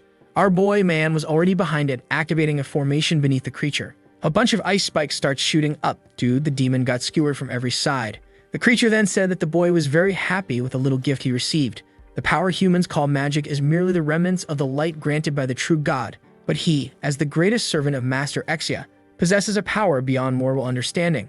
Now the monster was gigantic, and our boy looked tiny in comparison. Here comes another barrage of attacks, but Zhou Yi dodges with ease. Or actually, like he's dodging, but at the same time he's all twisted up. Those giant wings aren't really helping either. Then the creature starts preparing an attack from Spatial Void. Man fires a laser right at our protagonist. But he's Sigma's always, right bro? Just stood there, and that thing on his forehead appeared huge in front of him. While the attack was being blocked by that, he charged forward once again. The creature doesn't understand how he's withstanding all of this and tries to launch the same attack as before. But if he figured it out once, he'll figure it out twice. Meanwhile, the hot goddess is watching everything, real happy with our boy's performance. Last time I didn't notice, but this goddess, she looks exactly one-to-one like that goddess from the Reaper story, man. Bro, it's literally the same character. And what our boy is doing, man, is cruel. He's poking the monster in the eyes. Now the beast is all twisted up, all squirming, saying it's impossible, trying to understand where his power is coming from. Too late, kid, you turned the lights on in the room at 2 in the morning. And now you're gonna burn in agony. Light flashing everywhere, explosions, and now our boy lands back on the ground. In his hand appears this orb all full of swag with stuff floating around it. Finally, our boy turns back into the regular Zhou Yi. But even after transforming back, the item was still floating in front of him. A giant pillar of light shoots up outside. The old men are shocked, trying to understand how someone with the power of an angel managed to completely suppress the power of an evil god. I don't even remember anyone's name anymore, guys. I made this story 8 or 9 months ago, but we're gonna call this dude Pedrinhan Testa, little rock on the forehead, until we figure out his name again. And Pedrinhan Testa says it's unbelievable, but it seemed like Zhou Yi managed to merge the energy of an angel with the bloodline energy of ice. In front of him, bro, is this babe old angel chick. Always good to see drawn, floating there while our boy is just quietly cultivating. A symbol appears on his chest, and the angel comes over and presses her big milkers on his head. When he opens his eyes, bro, he's radiating that power smoke. The old guys are congratulating him, saying Zhou Yi is lucky, got a talent like that, and even overcame those challenges. They wanted to know how he was feeling. Our boy, now totally buffed up, man, this angel came in with the testosterone, says that his power went through a qualitative change. Then something in the little window catches his eye. He had awakened the bloodline of a 6-winged angel. This was the talent that gave him dominance over both ice and light, and the more it evolved, the more elements he'd be able to control. On top of that, he gained immunity to B+ tier magical attacks, plus abilities like Purify and Disperse, for removing negative effects. He was all happy, telling the old men that he got a bunch of divine talents. The stone forehead guy congratulates our boy. Far as he knows, the 6-winged angel is the highest bloodline of them all. And now, the talents he had already received would keep growing stronger. But as if that wasn't enough, our not even a little bit balanced protagonist has to get even more, right? Like he clearly needs more help. He asks what this new thing is that just popped up. It's the S+ angel physique. That's the technique that activates the 6-winged angel's bloodline power, and he'd need to master it before reaching level 50. Every time he activated it, though, he'd be weakened for a while afterward. Stone forehead guy immediately tells our boy to use it. He wants to see how much power it gives him. Zhou Yi just nods and says, alright, let's go. He closes his eyes and shouts out Angel Physique. Energy appears beneath his feet, starts gathering at his chest, and a ball of light forms. The old man couldn't believe that so much elemental power was coming from a single person. On our boy's forehead, that same symbol from before forms again and his eyes turn golden. With that, he reappears in that charter transformation state, and Pedrina says that now he can feel the kid is at least 5 times stronger. He asks how our boy feels, and Zhou Yi explains that his body feels more filled with energy than ever before. The light and ice elements felt like loyal allies he could control however he wanted. The energy was even setting off sensors nearby. A bunch of alerts started spamming, saying it was getting dangerous. Pedrina congratulates our boy but tells him to deactivate it before the system's defense protocols kick in. Then he returns to normal. The alarm shuts off, but Zhou Yi notices something weird with his hand. He keeps opening and closing it while trying to heal himself. The old man asks what's going on, and Zhou Yi explains that even though he used the power for only a short time, his body was already exhausted. Immediately, the other instructor says that this will have to be used as a trump card. It's obviously powerful, but it drains all of his energy. While the two of them are talking, the old man thinks to himself that whoever wants to surpass Zhou Yi among the other students is gonna have a hard time. Pedrina then tells our boy that since his ice bloodline is so strong, his sister's probably isn't bad either. He says it's best to give her the lotus soon so she can recover and have a good future. Then he puts a hand on our boy's shoulder and tells him to rest. I think our boy teleported out of there, right? And the old man asks the other guy what he thinks about Zhou Yi having attracted the power of an evil god. They need to be careful not to risk losing the kid's life. Stone Forehead says he has no idea, but thankfully Zhou Yi survived. Still, he's going to investigate and won't let anything slip. Now our boy, holding that cube in his hand, knows that soon he'll receive the ice lotus from the people he worked with. The problem is getting something called ice grass, which is part of the process. He shows up in a room counting how many points he has and what he'll need to buy it. Then suddenly, someone knocks on the door. If I had to bet $1 million, it's a big-boobed girl. And yep, bro, the most baddest of them all. I'm even scared of this one. He turns around and asks what the giant goth girl wants, all blushing and thinking that she saw him just a day ago. But today, he looked way stronger. Seems like he awakened his bloodline. She smiles and says she brought some gifts from the war house that they had promised him. Our boy's confused. He had chosen Wang Hui as his master. So why was the other house giving him resources? I think Pedrinha Testa is Wang Hui, right? As Umei sits down, glances in the side, and says that even though Master Wang Hui is his personal tutor, he'll still take classes with the war house crew. He asks her if she isn't part of the mage class. Man, this woman's power is so intense that the scene even gets a sunlight effect just to block our view. She says yeah, she's a mage, but she teaches in the war house. Then she waves her arm and says he can take the resources, and we already see in the list the second item, right bro? It was the chilled grass. He clicks it, saying that he's one lucky boy. Huh, who would have thought he'd get exactly what he needed? Interesting. He writes down his name and thanks her. Whoa, suddenly she gives him a glare, saying that now that everything's settled, she's gonna have to teach him a little lesson. Then she starts poking him non-stop, saying he took way too many risks in that test and should have been more careful. She's scolding him while he's thinking to himself that he can't tell her the system said everything was safe. Her expression then changes and she says that every year tons of geniuses qualify in this place but only a few become elite. He has to understand that most of them end up failing because they run into some accident and die along the way. She's not trying to nag him, but she asks him to be more careful. Our boy says he understands and then asks if she can recommend a few safe dungeons so he can go back to farming. As towering as always, she says alright. Next scene, they're walking through a gate, getting close to some robots, and she says that here he can run extremely realistic training sessions and even choose the difficulty. The creatures went from level 1 to level 10, and at level 10 they could fight head-on with someone at level 20. I don't really remember the level system in this story, but I think 20 isn't that big of a deal, right? The good part though is that she explains he's going to be recorded at all times by those orbs. That way, not only will he be able to train, but he'll also get perfect feedback. Obviously, he needed to be careful, since the machines work like programs, so if he sets it to very hard, he might end up getting hurt. She turns around, gorgeous as always, thank you artist, and says she's going to teach class, and it'd be good for him to start on the lower levels. But obviously, he doesn't care about that and already tells the robot to start on level 7. The program runs, the robots appear and start moving. On level 7, 50 of them are activated. And suddenly, it's like a bullet is already heading straight for Zhou Yi's head. Man, the robots were throwing missile machine gun torpedo bombs. But hey bro, our guy just killed a demon god. He dodges that stuff easy. First, he decides to test out the Ice Fist to understand exactly how that bloodline works. One punch right into the creature not only destroys it, but also starts freezing everything around him. Another creature to the side fires a shot, but now he raises an ice shield, already hyped because this power seems super versatile. The creatures are all closing in while he's releasing a vortex there. With that, he summons an ice storm that looks just like the one in his sister's room. Remember the little sis in the bedroom way back at the beginning? Man, that was a while ago. The storm spreads through the place, he draws a pentagram, and when he slams his hand down, the power explodes too. All the surrounding robots drop to the ground and he's congratulated for clearing level 7. The training results start being calculated. The system shows he took 3 minutes, and our boy's thinking that hopefully the final one will at least push him a bit. Without wasting any time, he already orders the system to move to level 10. But the system says the level 7 robots have been damaged severely. That's why they were initiating the backup system. Some robotic arm starts hammering on the core and the chest of a robot. Looking to the side, Zhou Yi sees a giant Megazord man. It was the level 10 combat robot, the kind that could go up against someone at level 25. Not only that, this one had the highest current intelligence level. If he ever felt in danger, it'd be smart to stop the battle, or he could seriously get hurt.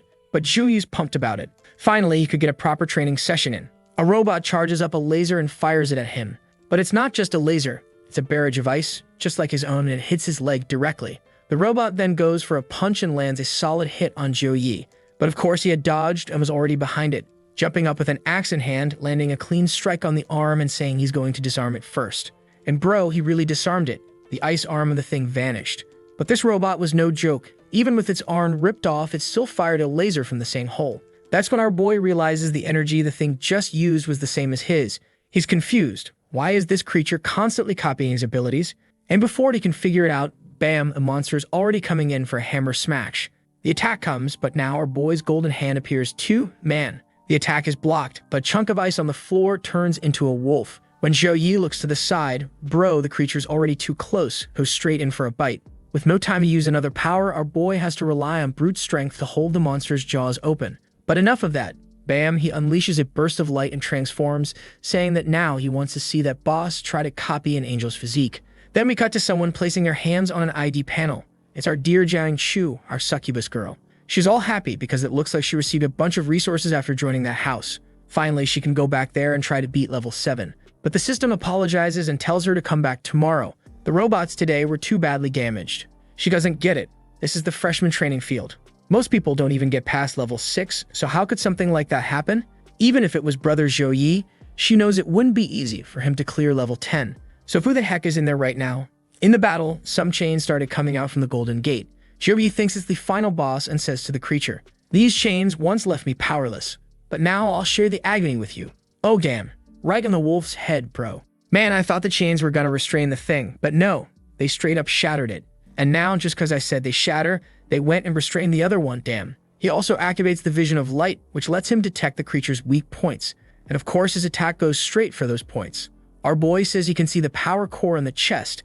I mean, to be honest, right, it didn't really take a divine vision to see that huge glowing thing in the middle of its chest, looking like Tony Stark. Zhou Yi punches and creates a massive energy barrier. The robot has to initiate its self-destruct protocol to try to take him down with it. This one takes training seriously, man. That's when our dear Jang shows up through all the smoke, while the systems announce that level 10 had been completed.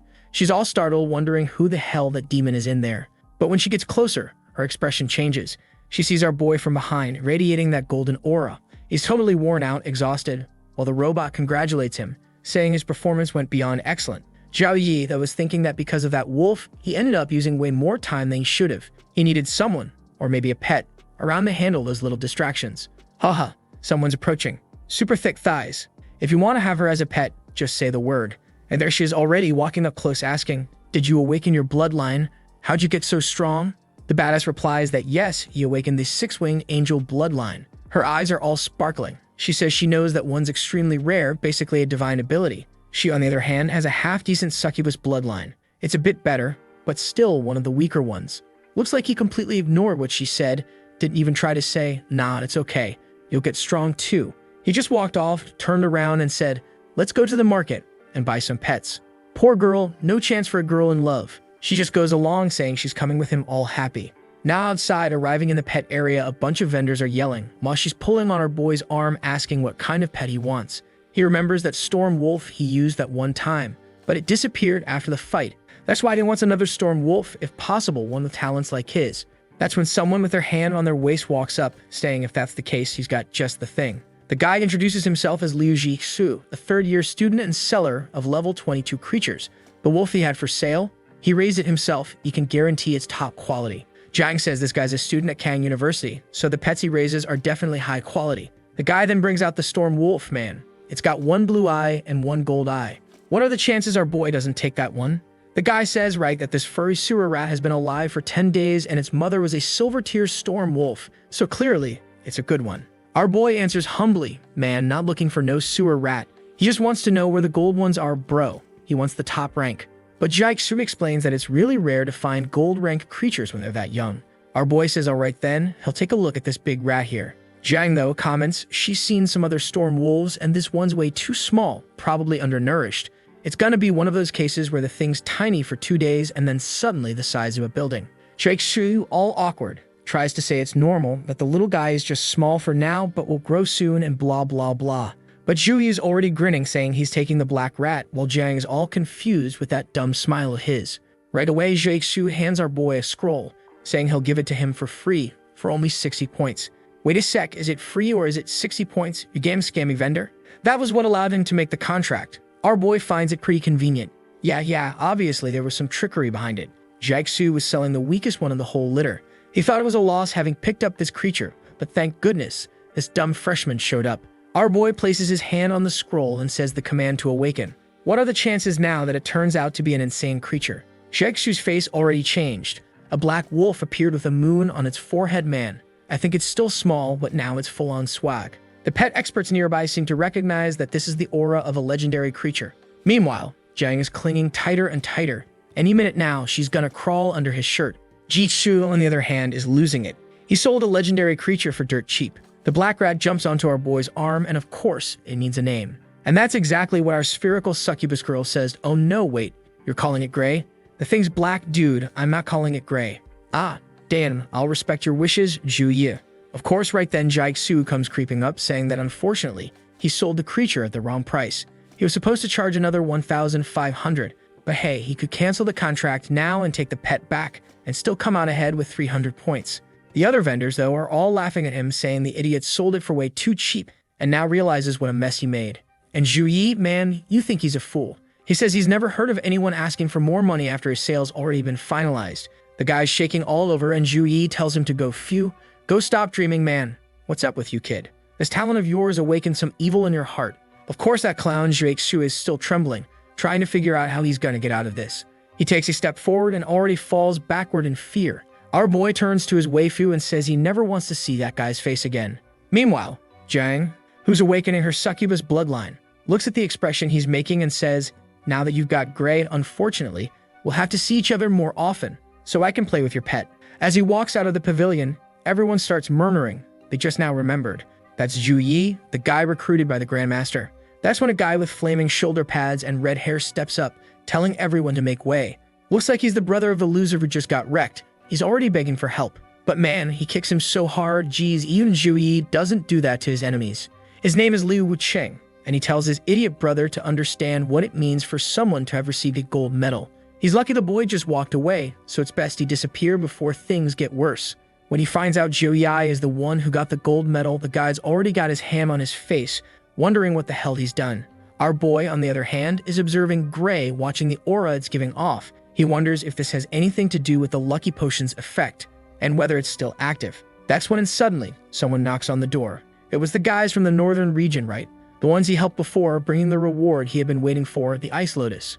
Right away, Zhou Yi accepts it and thanks the captain. They place the box on the table, and when he opens it, the lotus is inside. Now he could combine the lotus with the grass to finally form the frozen pill. He clicks to craft the item, but it's so rare that he needs to hire a pill master. Unfortunately, that's not something so easy to deal with. The scene then switches to the pill department. He's arriving there among giant furnaces and finds a receptionist. He wants to know if this guy Yitan is around. The girl explains that he's on a date and that she's his student, known as Lim Yi. She says all he has to do is tell her which pill he needs forged, and she'll take care of it. Right away, he shows her the ingredients and says he needs an S-class pill. She's shocked, since those are extremely rare resources, and she wants to know how a freshman like him has that kind of stuff. The humble boy says it's all just luck. She then tells him that since he already has both ingredients, he just needs to pay 800 points. That's the cost of production. He leaves his contact info and is told to come back later for it. Numbers are exchanged, and the scene cuts to one of the university's corridors. Two guys are chatting about how they heard that creatures from other worlds started showing up in several places. Zhou Yi is listening in, and one of them also says that apparently most of the frontline fighters had to retreat. That's because the creatures are spreading all over the world and there aren't enough people to handle them. As he takes his seat, Zhou Yi knows these reports are going to spread. It was inevitable. Then suddenly, someone taps him on the shoulder. It's Song Solan, glowing, outfit perfectly matching his too. She immediately says she was chosen by Master Wu Mang and from now on they're classmates, and asks him to take good care of her. Alright. He offers his hand and says he hopes she'll take care of him too, but she replies that she's way too strong, so that's probably not gonna happen. That's when someone enters the room. It's our massive professor, as always welcoming the students and introducing herself as Su Mei. But before starting real classes, she had an important announcement to make. As the rumors said, large-scale invasions were happening on every border. Even though the creatures that had appeared recently weren't that strong, the government had to take it seriously. Because of that, the resources allocated to schools like theirs were being multiplied. And also, the rewards for missions they take on would be increased. Everyone's getting excited. Not only would they get more resources to grow stronger, but they'd earn even more when they succeeded in missions. That panel right there was just the artist showing off his skills drawing Su Mei. The guy's getting good at illustrating that lady. She then asked everyone to calm down and stop focusing so much on the rewards. As students, their first priority should be getting stronger. Our boy is completely love-struck looking at the professor, thinking she seems to be getting stronger every day too. What kind of strength is she building up? Then she crosses her arms and says class is about to begin. Sometime after class, a few guys are talking. One of them says he challenged the goblin dungeon but got destroyed super quickly and lost tons of points. The blonde friend tells him to stop being dumb. He can't go around challenging nightmare difficulty places like that. Hearing all that, Zhou Yi knows that now that he's level 19 and no longer needs the lotus, he doesn't have to go back to the north. A dungeon like the Goblin Abyss might actually be a much better place to farm experience. That's when he sees a shiny, radiant succubus standing in front of him. He calls out to her and she's already sticking close. I'm telling you, this girl cannot stay more than 15 centimeters away from him. She tells him that the school is increasing rewards in the realms and came to invite him to go along. Of course the rascal says yes, and now we're already in the dungeon. She asks what difficulty he's going to pick, and he says it's Abyss, obviously. The poor girl, gorgeous and a little awkward, says Abyss is way too hard. There's a huge gap in strength between them, and it's obvious she wouldn't be able to handle something like that. But now he's the king of minimum distance, pulling her close and saying she doesn't have to worry. If they're on the same team, he'll take care of everything. Just look at the face she makes, eyes a little crossed, saying that if he promises, then okay. But suddenly she gets all shy and steps away, saying she's feeling too uncertain and will start by trying the hard difficulty first. I thought they were already in the dungeon, but turns out they're still at the entrance, and there's a whole commotion going on. One guy is yelling, asking why Shiming Zhuan, someone with Earth rank, is there. People around are saying he must be trying to break the dungeon's record to get some extra rewards. To Javier, though, this is just nonsense, so if he goes straight for challenge mode. Bet you anything our boy's gonna finish this dungeon in like 10 seconds. Then that other guy's gonna spend an hour in there and come out like, ha, I set the record, only to step outside and see he's in second place. As soon as Zhou Yi enters Abyss difficulty, everyone watching freaks out. Shiming Zhuan says that all these extra rewards are making people way too confident. For choosing Abyss difficulty, the moment he enters, he loses 400 points. At any time, he could destroy the crystal to instantly escape. Looking around, he wonders if the goblins had destroyed the whole place. It looked like nothing but ruins. When suddenly, the first little goblin appears and immediately swings at him. Bro, in my other stories, goblins were all skinny. These ones are jacked. But for our guy, this is easy. He stops the attack with one hand and slams the trash into the ground. Seeing how many goblins are already charging at him, he starts to get excited. He came into this place looking for a real challenge. Hammer in hand, he smashes the first hit into the creatures. That hammer, though, is more like a sword, because instead of crushing, it ripped through them. But then, bam, the same scene repeats. He looks to the side, and there's another wave of creatures coming. That's when he starts to understand the difficulty here isn't in their strength, it's in the numbers, which means he's going to have to conserve mana. For now, he sticks to using low-cost abilities to kill the creatures. The good news? The XP is awesome. After some time, he had finally cleared everything. And as expected for someone already at level 19, leveling up was getting harder and harder. He at least hoped the dungeon rewards would help with that. He then opens the final boss door, the Goblin King, level 24, already talking trash. So the foolish human came here, but I have prepared your death. Obviously, the creature doesn't stand a chance, and Zhou Yi easily dodges the first strike. Still, Zhou Yi's impressed. Even though it's not that strong, it really wasn't something to underestimate. When the king looks up, bam, a huge beam of light hits him in the head, or almost. The boss activated a dominant body skill that formed a barrier. The creature even says it's impressive that a human could even scratch him. Seeing that physical attacks weren't working well, our guy whips a chain around the boss's back and completely restrains him. And right then he notes that for a boss, its magical resistance was shockingly low. So he blasts it with a Kamehameha. And that's the end of the monster man. Dungeon cleared. Just like he expected, he ends up setting the new record. Ah, and there it is, exactly what I said earlier, right guys? He already decides to keep running dungeons and pushing forward until he reaches level 20. Outside, people were talking about how this Abyss level was actually harder than they expected. No one had finished it until now. Jang was feeling relieved that she picked the hard difficulty instead. While everyone was chatting, suddenly one of them points out something and tells the others to take a look. Someone had just set a new record. Zhou Yi had chosen Abyss difficulty and managed to complete it 100%. Most of the other players, right, had done like 88%, 83% because they couldn't kill the final boss. People were impressed, but someone else quickly pointed out that that guy, Shiming Xuan, had entered a little while after Zhou Yi. As soon as that guy finishes, Zhou Yi's record is going to be gone, so it probably won't last long. But man, for Shiming Xuan, things weren't going that smoothly. He shows up in the middle of the arena, completely wrecked, staff destroyed. Someone helps him up and he says this level was way too hard. Even with gold equipment, he ended up losing it all. Then he notices some kind of commotion going on and wonders what it's about. He decides to ignore it and go take a potion while his friend in front starts talking about that guy who went in right before him. The second the guy says Zhou Yi completed the Abyss level, he flinches. In his mind, a memory flashes, a glow appearing behind someone. He walks up, thinking there's no way a level 19 freshman finished it. He's sure the guy must have cheated and wants to find out how. But the moment he introduces himself as rank 86, our boy completely ignores him, saying he's got other things to take care of. The dude's just left standing there with a fat face while Jiang comes up to congratulate our boy, saying that he really is incredible and that it's super hard to keep up with him. But Zhou Yi pets her and tells her not to worry. He'll pass on all the tips so she can clear it easily too. Shiming Xuan, though, man, he's losing it over there. Or actually, he seems totally dejected while his friend tries to console him. Obviously, everyone around is roasting him now, saying that the elite guy just got humiliated and even with all that gear, he's still starved.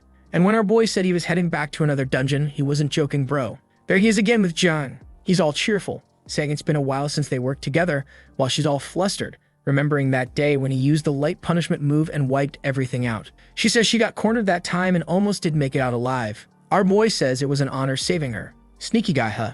Trying to get something or not? That succubus girl's gotta work too, my guy. Right then, the goblin horde shows up, and he starts giving her tips, saying to conserve energy, since they're weak, but come in huge numbers. She thanks him and pulls out a big old sword while he activates his buffs. The first goblin rushes forward and he says, I'll handle this one. One hit. Classic hammer attack that slices instead of smashes. She's impressed. Thanks to his buffs, she felt like her strength had doubled. She charges in and lands a heavy slash. At least her sword slices too, not just crushes. She keeps farming easily, saying that with Zhou Yi's buffs, this dungeon was a joke. They keep grinding, and before long, they're face to face with the boss. The creature gives its usual pre-fight speech while Jang asks how exactly he beat the Abyss level boss. He explains that the creature has super high physical resistance, but when it comes to magic, it's pretty weak. Right away, she gets ready, knowing that since magic is the key here, she's gonna have to bring out everyone's favorite bloodline, right guys? The succubus bloodline. Bam, she lands a clean cut. The attack hits the monster directly, and it responds that she really does have an impressive demonic power. Too bad though, it still wasn't enough to take it down. I thought she was gonna go through that same badass transformation from the other day, but actually she's just there defending herself with her sword, apologizing. He tells her not to worry that he's gonna use the same technique as before. He uses light punishment, but this time the monster manages to defend itself. He's surprised, after all, he just killed this thing before and it was easy. So he says that, unfortunately, he's going to have to go all in now because things have gotten out of hand. He launches an attack with his chain, but the boss tears through it. Now Jang's panicking, saying it's all her fault things got complicated and she doesn't know what to do anymore. In the middle of all this panic and looking wonderful, something starts to awaken inside the girl man. A voice inside her says she's too weak. The badass bloodline starts wrapping around her, telling her that she's so useless she can't even win with Zhou Yi helping. If she really wants to help in this situation, she needs to use the true power she has. And then, bam, she seems to awaken something right at the moment the boss breaks free from the chains. It comes charging in to smash Zhou Yi, who says it looks like he's going to have to activate his own bloodline. But then, slash! A cut goes flying and slices off the boss's arm, bro. When our guy turns around, one of her badass wooden sandals comes flying too. He turns to see what the heck Jang Chu just did, while the boss is standing there with his arm up, bleeding everywhere. Guys, she awakened the artist's talent. I mean, the succubus talent, right? She's even talking in a little speech bubble with a heart in it, telling Zhou Yi not to worry. She's got this. The boss, poor thing, is already dealt with, lying on the ground bleeding. But from where the slash came, it looks like a curse is spraying across his body. And she just keeps evolving. Whoa, easy there, warrior queen. The monster writhes in pain while she seems to be absorbing all of its demonic power, saying she won't stop until not a single drop remains. All we can do in a scene like this, man, is admire that panel the artist poured his soul into. Meanwhile, Zhou Yi is just like us, eyes wide open, staring, taking it all in. Then a voice from the dungeon congratulates her, and she earns 23,000 experience points. Bro, she's there with her hand over her mouth saying she finally killed that annoying boss, and Momo never wastes time with 35 minutes of still images. Okay, I dragged that scene out, but hey, there's another panel that definitely deserves it. The girl is dangerous now, like a car crash. Airbag straight to your face as she steps up to Zhou Yi, now only 2 centimeters away, wanting to know why he's not saying anything. And what's this? Her succubus tail just attacked. Our boy thought about stopping her, but too late, she's already grabbed his hand. He tries to pull back for a second, trying to explain himself, when suddenly, he activates his bloodline. He uses that calming buff to try to keep it together and asks if she's really the Jang Chu he knows. And that's when she catches the Chaves syndrome, bro. From 1 second to the next, she drops to the ground all shy. I think she realized what she was doing. Her power starts fading and she gets all awkward, apologizing, trying to explain that it was all because of the succubus bloodline. Our boy lifts her chin and says it's okay then. He thought she'd been possessed by a demon. This couple is complicated. When she wants it, he doesn't. When he wants it, she doesn't. He tells her to get up so they can get back to farming. That's because he's sure that once she gets used to the demonic power, she'll be able to handle all of this on her own. While he's thinking about their next steps, people outside are once again complaining about how hard the Abyss level is. And once again, the message pops up that our boy broke the Abyss record, the one he himself had already set. A little while later, another record. A few minutes later, another record from Zhou Yi and another from Jang Chu. The poor folks watching are already holding their heads in disbelief. They say there's no way, there's just too big a gap between them and these geniuses. Once more, the poor Goblin King got taken out, this time by the combo of Zhou Yi's chains and Jang Chu's attacks. And there she was already saying it looks like there's gonna be a fireworks show and asking if he wants to go watch it together. After all that farming, man, the poor guy's exhausted, so he says yes. In the streets of the Elemental Hall, even though lights are powered by magic, the couple's broke and just wandering around while Jang Chu thanks him for all the help he gave her today. She gained a ton of experience. He says he didn't do much, it was just a little push. Then they stop in front of the statue of Wei Yang, a mage who once stopped an entire legion of demons all by himself. In life, he was considered a deity. Our boy turns to her and asks if she knows anything more about the Dark Era and asks her to explain. She says that in the year 2544, tons of talented classes started appearing, and that period was considered a golden age. On the front lines, they had countless legendary heroes and humanity was no longer at risk. But that's when the era known as the Dark Age began and creatures started invading every corner of the world. Those considered the Golden Elite gave their lives to save the world and eventually took back the land, securing the peace people enjoy today. The problem is, if something like that were to happen again, humanity might not survive, because we're no longer in that golden age full of legendary heroes. Zhou Yi places a hand on her head and tells her not to worry. The creatures showing up in the rifts aren't that strong. She smiles back, saying she's sure everything will turn out fine. People are recovering and humanity is getting stronger by the day. That's when the fireworks start. And of course she grabs our boy's hand, pulling him to go watch.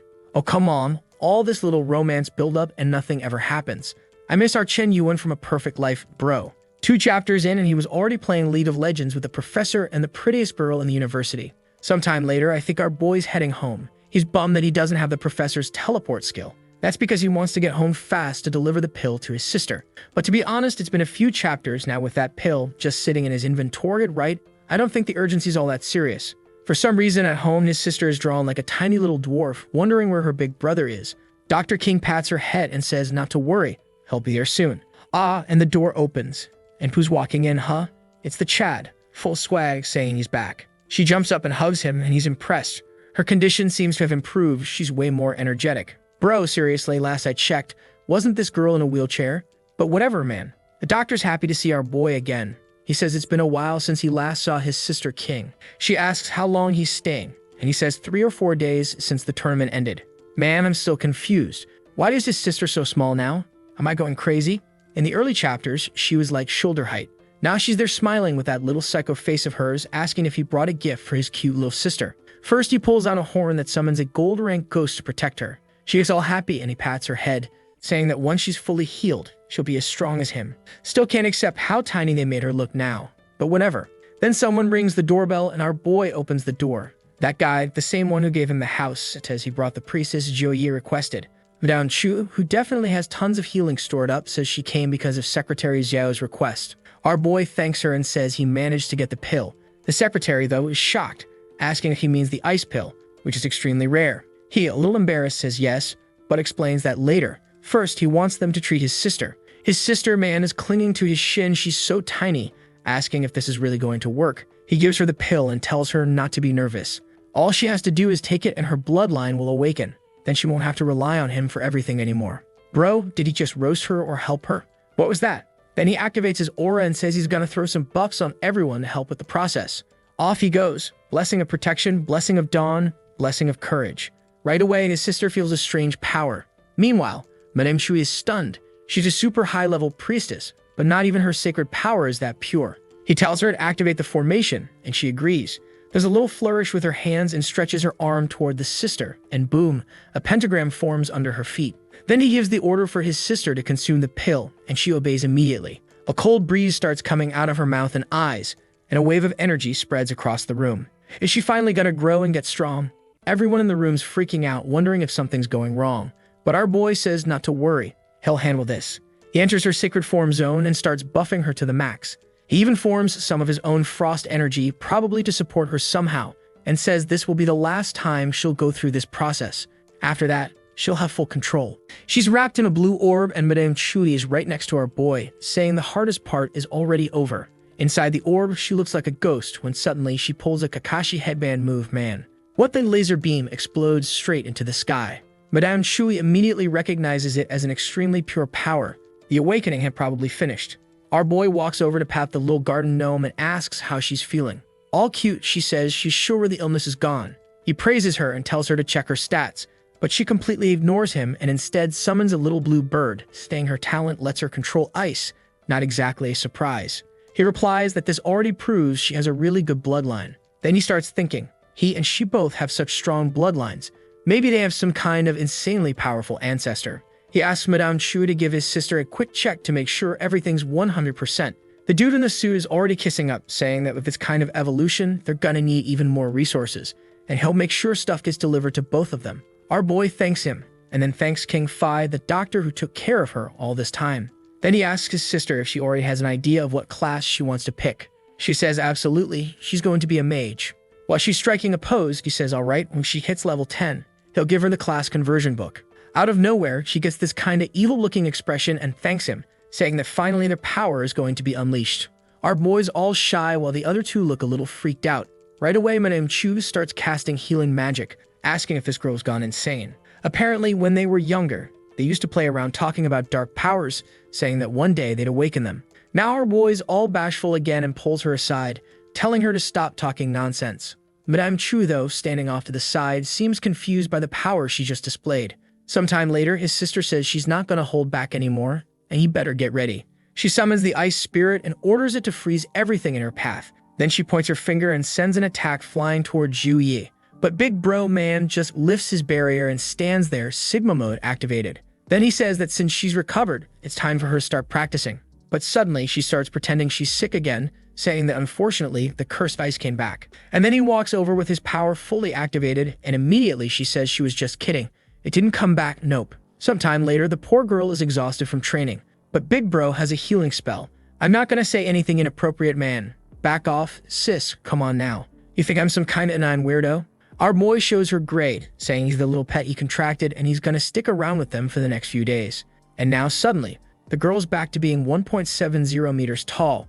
Oh my god, but it's rough out here, huh, artist? No, but don't fire this artist. Let him be. When Jang transforms, the dude goes off. Now the sister's rubbing it in his face, saying how cute Gray is, but man, how is she suddenly the same height as him again?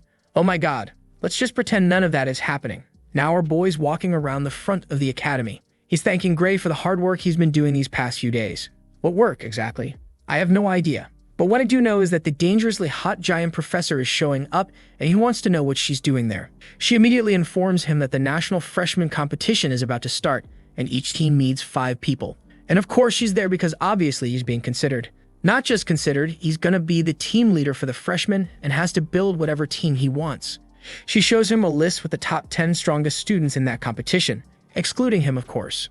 He had to pick 4 people from that list, and if our boy is truly the Bravo, he'll pick 3 girls. He's not much of a thinker. He says, alright then, just give him the top 4. That's it. Miss Sue tells him to think just a little more. It's an important decision. especially since the competition is long and people with high stamina tend to perform better. But the humblest boy in China says not to worry. If the opponents lose quickly, he won't take long. He's already glowing up with gray on his arms, saying he's confident. There's no way he's losing this. The poor professor doesn't even know what to say. Last competition, he was light years ahead of the other students. Maybe they don't even need a healer, since Zhou Yi has some healing skills himself. So she tells him that in that case, she'll pass him the formation. She then asks how his sister's awakening went, and he says it went perfectly and thanks her for the concern. She looks a little happy, and then asks for the class conversion book. She asks why, and he says it's for his sister. He feels like more and more creatures are showing up, and he's starting to feel an urgent need to make her stronger. She smiles and says he really is quite the cautious one. But unfortunately, it's not something that's easy to buy. Then she turns and wishes him good luck in the competition. But sadly, she has to leave because she's got things to handle. The poor guy is furious. She dropped that line and didn't even say where he's supposed to get the damn book. That's when his system notification appears saying that to buy a class conversion book, he needs to be at level 25, complete an A-rank mission, and reach top 10 in the Earth and Heavens ranking. He's panicking, man. Even the cheapest little book costs 20,000 points. It's not gonna be easy, but if he can manage it within half a year, that's good enough for him. Then the National Treasure mission appears for him. Obviously, the better his team performs, the better the rewards will be. Scene cuts to a school meeting. One guy says that Zhou Yi sent in the list of candidates, and he's going to announce the names. Right after the guy finishes talking, because let's be honest, I'm not gonna read 5 Chinese names none of y'all are gonna remember anyway. The chubby guy freaks out, wanting to know why there's no priest on the team. The red-haired guy says that's way too risky. One mistake, and they'd be eliminated. But the old guy says he doesn't think it's a problem. With Zhou Yi's healing abilities, that's more than enough to replace a priest. Of course, he can't say out loud that he's seen the boy's bloodline awakening and knows just how powerful he really is. Weirdly, the same chubby guy who is doubting now says, actually yeah, Zhou Yi has damage talent, tanking talent, support. I think he can handle it alone. The guy with glasses says that since there are no objections, it looks like they're just gonna trust that Zhou Yi is gonna pull it off. The redhead sighs and says they'll have to count on the kid after all. The director declares it's settled. Then the old lady asks Master Wu from the House of Wu to handle their training. Even though they got great potential, they still need to practice as a team. The guy says it's no problem. He and Miss Su will handle all of that. Cut to our boy in his room doing push-ups with 200 kilos on his back. To this day, he still does his daily training. Honestly, this guy's focused. For now, he's been choosing points as rewards to keep getting stronger. At least the man's self-aware enough to admit he's a busted protagonist. He literally says, it's so easy to stay above everyone using this little system. Next scene, he and Wang Hui are looking around, man. Our boy sees they're surrounded by a bunch of forest wolves, level 23. Wang explains that this private forest is a training ground his guild owns. Suddenly, a dragon flies across the sky, and all the wolves freak out. The creatures scatter, and our guy asks what that was. Wang says that's a legendary level 62 dragon, a magical pet of the senior who protects the forest. Our boy is still shook. If the pet is level 62, what's the master's level? Wang Hui replies that the senior is level 64, but his compatibility surpasses even that. That's why he handed over the TMU guild to the guy without hesitation. Zhou Yi is stunned that someone could be level 64 at 30 years old. That's truly insane. To be fair, ever since our guy hit level 19, it's been ridiculously hard to level up. So if this dude's already in his 30s and at level 64, yeah, he's the real deal. Then Wang Hui tells him to pay close attention. He's going to teach him a special skill. A beam of light shoots up into the sky. He activates Heart Shield. 2 giant walls appear, so huge I can't even really tell what's going on. I don't know what happened. Zhou Yi doesn't know what happened, but the whole forest got wiped clean. And the teacher says that's the first technique he's going to teach him, the Sacred Heart Shield. To learn the basics, he has to connect his consciousness to the skill book and use skill points. Now that we've got the skill description, I finally get how it works. 2 giant shields appear, one on each side, and slowly close in. Our boy unlocks the skill at level 1 and is curious how Wang Hai even has something like this. Wang explains that this specific technique was created by his master back when he was still a holy knight. He inherited it, and now he's passing it on to our boy. Then he tells him to give it a try, and off he goes, man, activating Heart Shield. Of course, his shields are way smaller. He commands them to close in, and boom, the explosion happens in front. The teacher praises him, saying it's amazing that he managed that much destruction with the skill at just level 1. He tells him to master it well, because this technique will be essential for team fights. Suddenly, the dragon descends, man, and lands right on Wang Hui's backs, saying that now that our boy's got the ability, it's time for a more practical lesson. The dragon, in fact, was going to command all the surrounding creatures to attack our boy. And the amount of EXP you get, obviously, right, would depend on how well he performs. The dragon lets out a roar, and all the creatures around start reacting. Trees start falling over immediately, and the first bite comes straight at Zhou Yi. But of course, he hits back with the famous cutting hammer blow. As the monsters start closing in, he activates all his buffs. A stomp on the ground and boom. He's on the first monster's face, activates the ice power, explosions everywhere. Hammer to the head, chaos all around, man. Not long after, he's completely exhausted. Wanhu congratulates him for going all out. He can't believe the boy used all of his mana and energy. What was he going to do if more monsters appeared? Our boy gave the obvious answer, "You're here, bro. If I'm about to die, you'll help me, right?" Then chose a potion like a champ. That was rough, but farming EXP at this pace was awesome. And just because I said leveling up was hard, look at that. Dude hit level 22. He's there striking a teen magazine pose, all seductive, talking about how he's gonna allocate points into that new ability he just got. Wang Hui praises him. He thought the kid would kill around 100 monsters, but it was over 400. Looking toward the horizon, he tells the boy that as his student, he better do well in that championship and keep up the confidence. Our boy says not to worry. He already guaranteed first place. Scene switches to the Storm Forest at a rest base. Over the loudspeakers, it's announced, the National Freshman Competition is about to begin. Over 280 schools are participating. Who's going to win? Two girls watching are already freaking out, wondering why Shukang University showed up without a priest. Two more approach, saying that's because they got Zhou Yi. Duh. Those ones believe in our boy. Seeing people talking trash online, saying he's gonna lose, they just laugh. Clearly, those folks don't know who they're dealing with. The thick-thighed samurai chick tells her friends to go fetch their orders while sipping a drink, saying she's sure that with that guy, their victory is guaranteed. I think they're saying they because they're all from the same university. Meanwhile, our boy is wrecking those level 10 training robots again, man. Each day, it's getting easier. Problem is, the easier it gets, the less it's helping him train. So he's gonna have to ask Professor Su for help. The badass is calling him at that exact moment, saying their training is about to start, and he better come now. He's hyped, says he's excited to show everything he's been practicing. He heads toward a door, and on the other side, people are shouting, saying they can't wait for the match. When our boy walks in, it looks like it's the team he put together, right gang? The succubus, now a little calmer, walks up and says she's been waiting for him. Our boy greets the chief and Miss Su, and then the guy says he'll introduce their new teammates. Another girl joins the team, wearing high-rise undies and a shredded six-pack. A level 18 warrior named Wei TXC, who thanks him for the invite. Right next to her is a thick mage, level 18, named Tangling Kase. Am I going crazy or does she kind of remind you of his sister? Then the chief says he didn't expect our boy to have grown so much with Wang Hui's help. They're shocked he's already level 22. He says it's all thanks to the master's support. Then the chief says he'll get straight to the point. To help them prepare for the national exam, he himself will be their training partner. Today, the focus would first be on team coordination and combo skills. After that, they form a party to challenge the Abyssal Goblin Dungeon. Man, he already did that one solo, did it again with the other girl. It's gonna be way too easy now. Tangling C, the little blue mage, is all shy, saying she's only level 18. Now she gets why this place is gonna be kind of embarrassing for her. She's walking right beside him, thinking there's basically no way she could lose in this dungeon with him around. Our boy notices her looking and throws out a cheeky smile. AIA, this dude's feeling himself. She is a little flustered and runs ahead, and he wonders if he's that ugly or something. Then they're teleported in, and our boy says, since it's our first time working together, let's go over a few tactics first. Ab's girl will focus on defense and drawing aggro.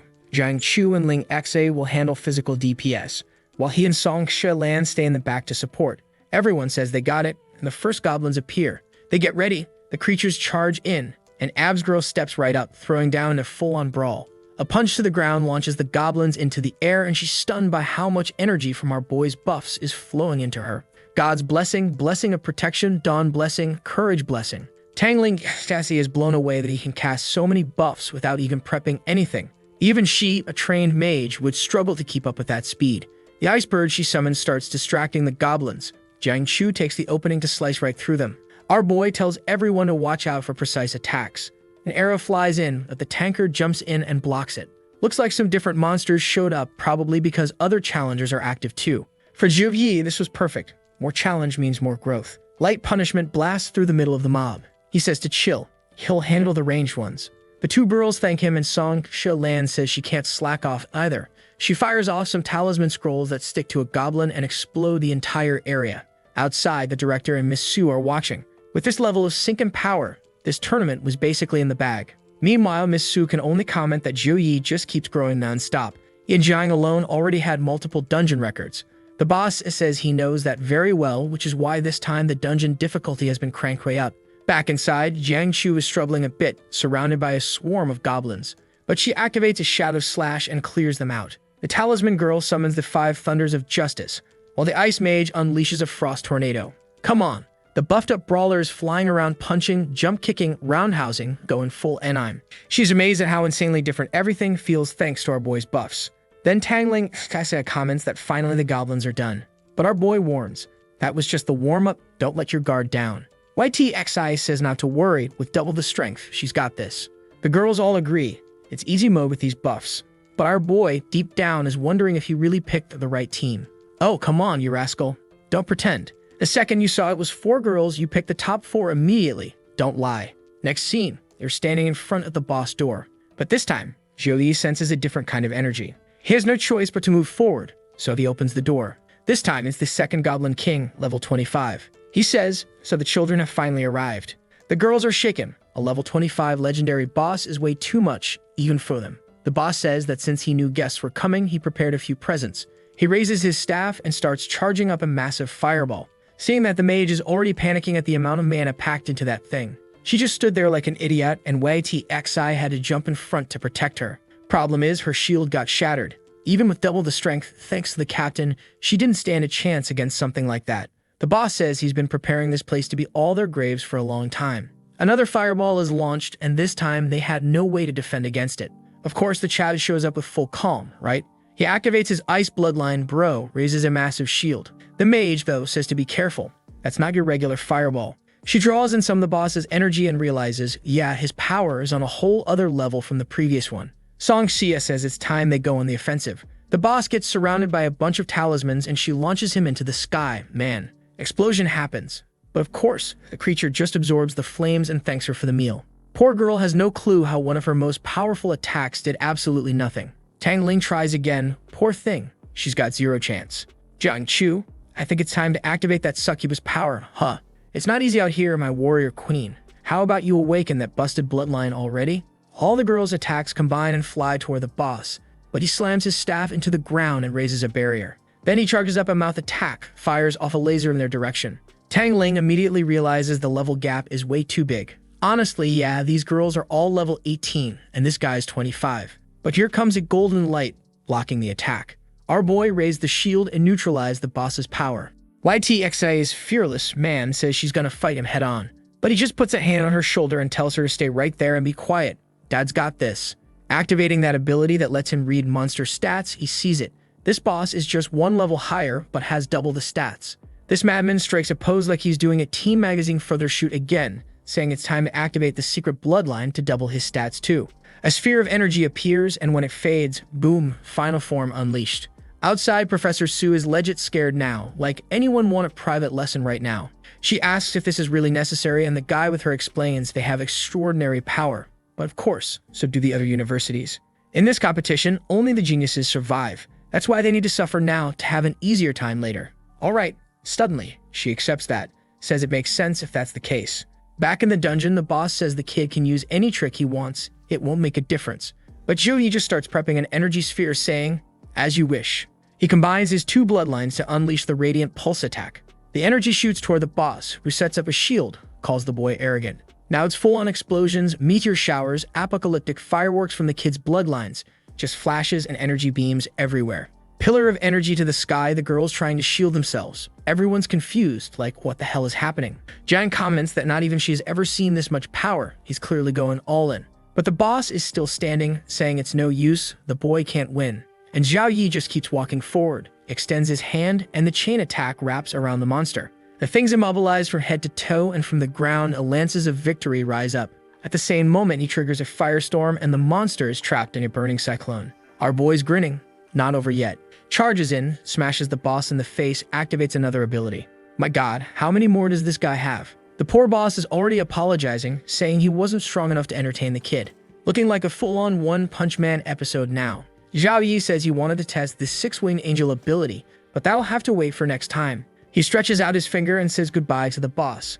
Boom fires one last shot at the creature. Outside, the university headmaster is already thinking he's the real monster. That creature was designed so that a full team of level 26 players would struggle with it. He then asks Miss Sue if she has the training data for the boy. She replies that yes, just today he cleared level 10 in 6 minutes and 12 seconds. The headmaster smiles and says, well, That explains it. He really is different. Look at that different right there, man. The little system handing him rewards again. And since the girls were part of the party, they all got EXP too. One run through this dungeon with our boy was worth more than a whole week of training. Zhou Yi finally powers down, gets 11,000 EXP. Someone comes running. It's Jang Chu, asking if he's hurt. Sadly, she still hasn't awakened her succubus bloodline, to everyone's disappointment. They head over to the boss chest, and the first items they get are a level 24 staff, a level 24 fire spirit shield, a level 24 magical fire ring. All of them were gold rank items worth a fortune. Our boy says it looks like they got lucky. He asks if the girls want them, but well, poor things, they're all still level 18. They can't use this stuff. The ice mage? Yeah, a fire staff isn't gonna help. At the same time, neither our beloved succubus, nor the talisman girl can make use of the other gear. Our boy goes, "All? What a shame. Guess I'll just keep it all. Thanks, ladies." Kidding, he's humble. He says he'll put the gear up for school auction, and then split the gold equally between them all. The buffed up girl protests, "No way. You should get at least 70%. You did everything." Song agrees, saying it would have been impossible without him, so he deserves the biggest share. But our boy insists, splitting it evenly is better. That way they won't have to stress about points for a while. And Jang reminds them, when it comes to points, this guy's never lacking. Humbly, he tells them to use those points to prep for the tournament.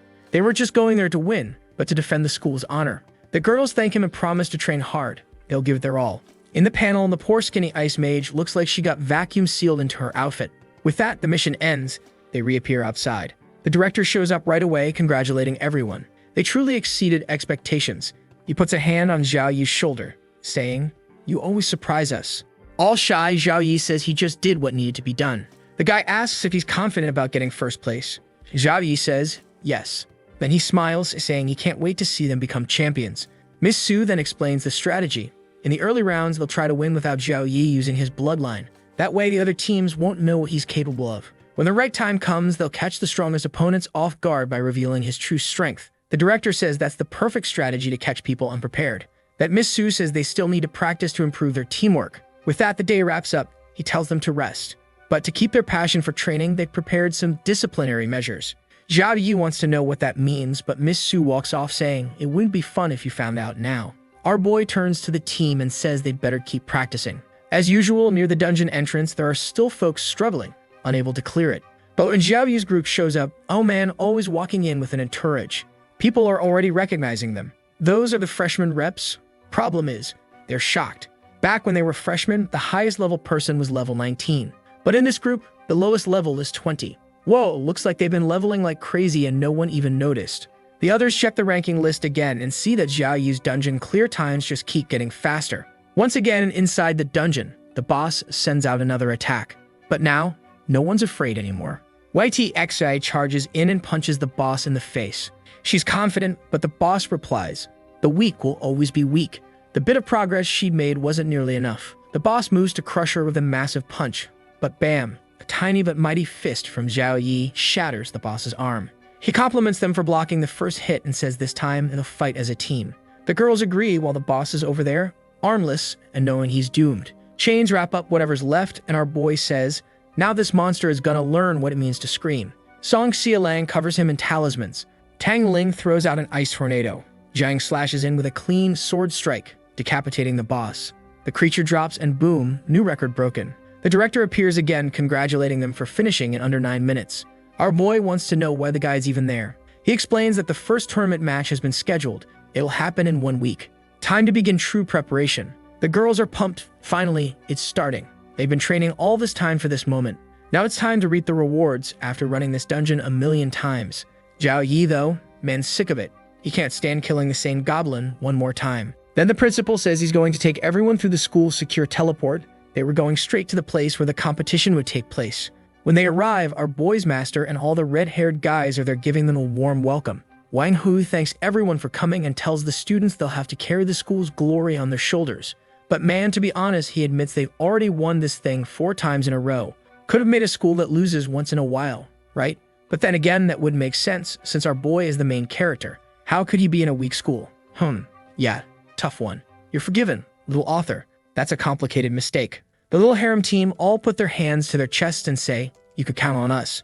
Wang Hu tells the old man to prep the teleport and he activates it right away. The crystal lights up, the portal is open. And with that, Aang wishes everyone a safe journey. They all start to vanish, and seconds later, they're already at King Jing University. Our boy is impressed by how fast it was. Poor dude probably doesn't even know how teleportation works. Man, they even brought our huge professor lady to give the boys some moral support. Then someone shows up to welcome the Shukang students to King Jing University. His name is Yang Chun, and he's an awakened mechanic from this place who says it's an honor to have them there. The head of our boys' university recognizes him, shakes his hand, and asks how he's doing. Yang Chun says he's good, then adds that the team they brought this time doesn't look half bad. Definitely not bad if it's a harem competition, huh, buddy? Our boy right there, surrounded by 4 badass girls. He says he's looking forward to the competition, then turns to our boy and the big professor, saying he has a few announcements. After a whole month training in dungeons, they had reached the peak of coordination. In the coming days, they wouldn't be practicing anymore. Instead, they walk around, learn how the different races mix, and see what's going on out there. Humanity is strong, but there are countless other races that also have their own geniuses. That was the message. They were dismissed and told to be careful. Later on in the little apartment where our boy would be staying, the robot greets him. Apparently, our guy had been leveling up but wasn't even using his points. He's already at level 23, but most of his skills are still in grade C and B. He wants to reach his second awakening already, because then everything would go up to B+, including one more skill called Apocalypse Jewel. Obviously, all that is still far off, so for now, he'll just focus on gaining experience and doing well in the tournament. Sometime later, they're watching fireworks together to celebrate the start of the competition. The first to show up, man, are the legends from Shukang, and the whole crowd is cheering. Our hillbilly boy is amazed by how big the audience is, and Jang says it's gonna be twice as big once the fights actually start. Oh boy, they're already introducing Shukang's first opponent. The guys from Rongyang University are coming in, and just from the dumb looks on their faces, you can tell they're only there to get beat down. They're giving the usual speech about how there's no need to be afraid, since these guys always win. But today, they're gonna fall. But man, just from the way the artist didn't bother giving the guy even a single earring, you already know he's about to get wrecked. The crowd notices that the only guy on their team is level 23, which obviously means something's off. This is supposed to be a freshman competition. The badly drawn characters are thinking that even if he's level 23, this competition is based on overall team strength. I thought today was just gonna be fireworks, man, but nope. The tournament's actually starting.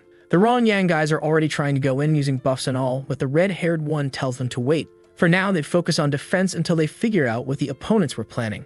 But man, judging by his eye with the cross, you already know what's coming. I thought it was gonna be some bomb from our boy, but actually he's just buffing all the girls around him like a boss. I love that image, huh? You're looking badass in the middle of your harem, my guy. In the audience, everyone is shocked because obviously, he just buffed the entire team with a flick of the hand.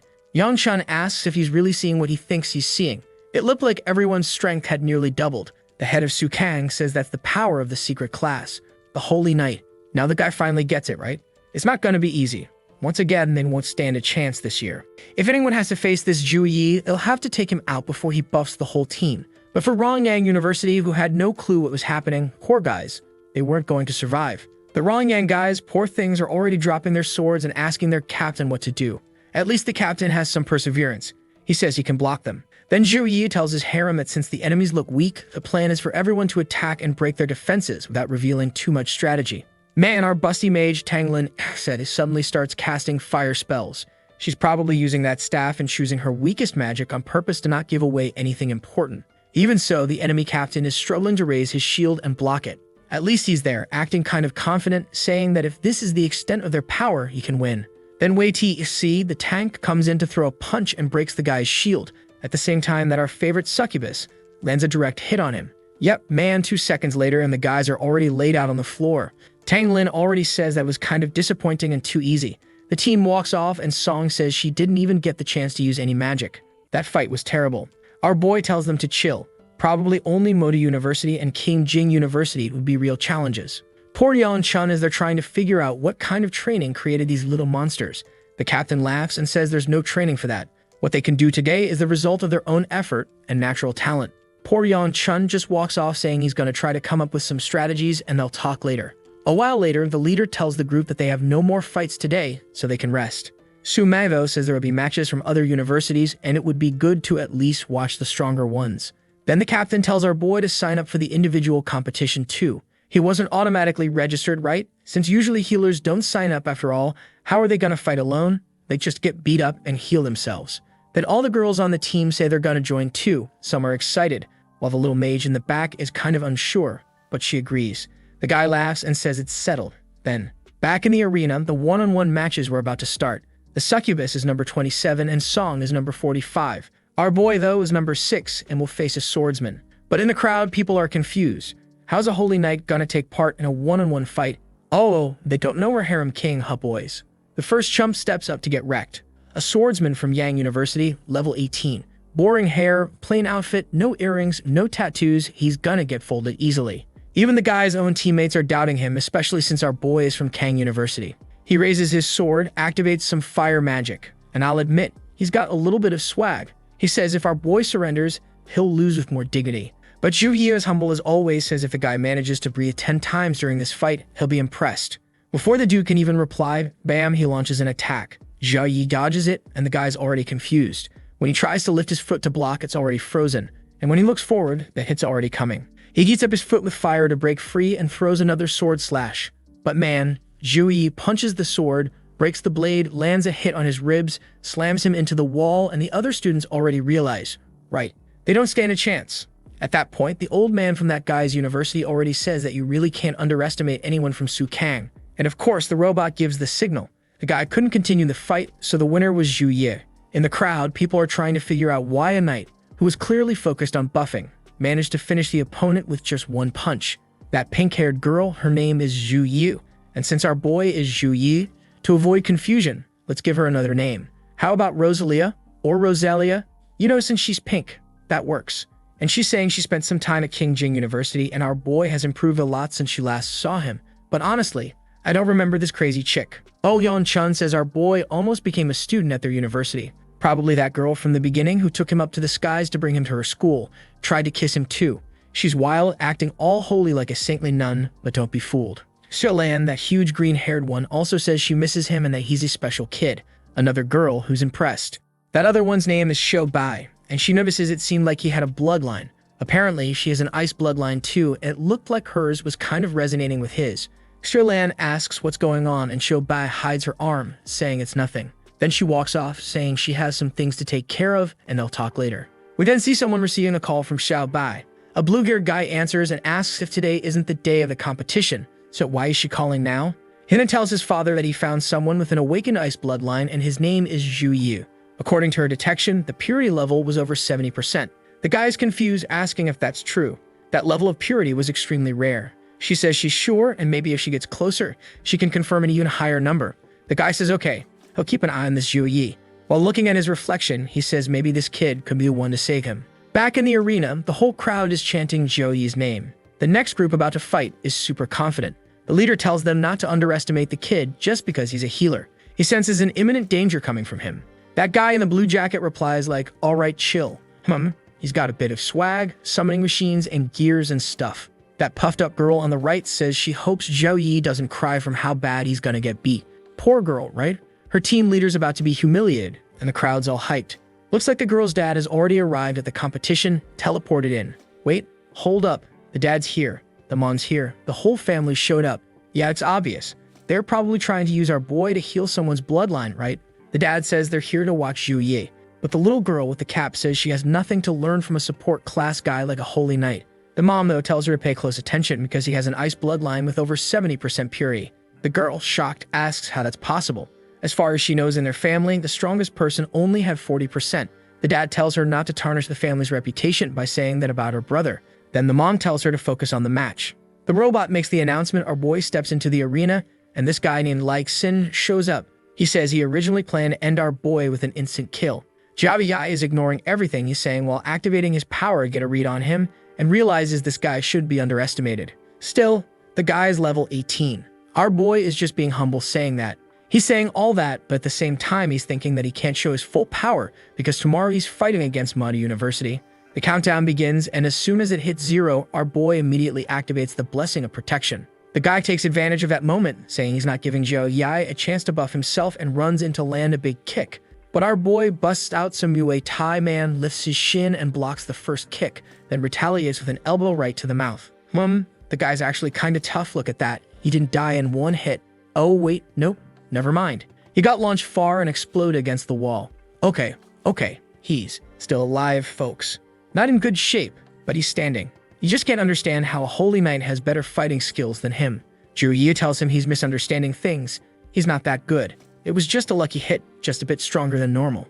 But then he charges in and hits him with a JoJo-style combo. The poor guy is trying to block, but his entire armor starts breaking apart. Zhou Yi comes in with a punch to finish the fight. The dude sees One Punch Man charging at him, throws his arms up and says he surrenders.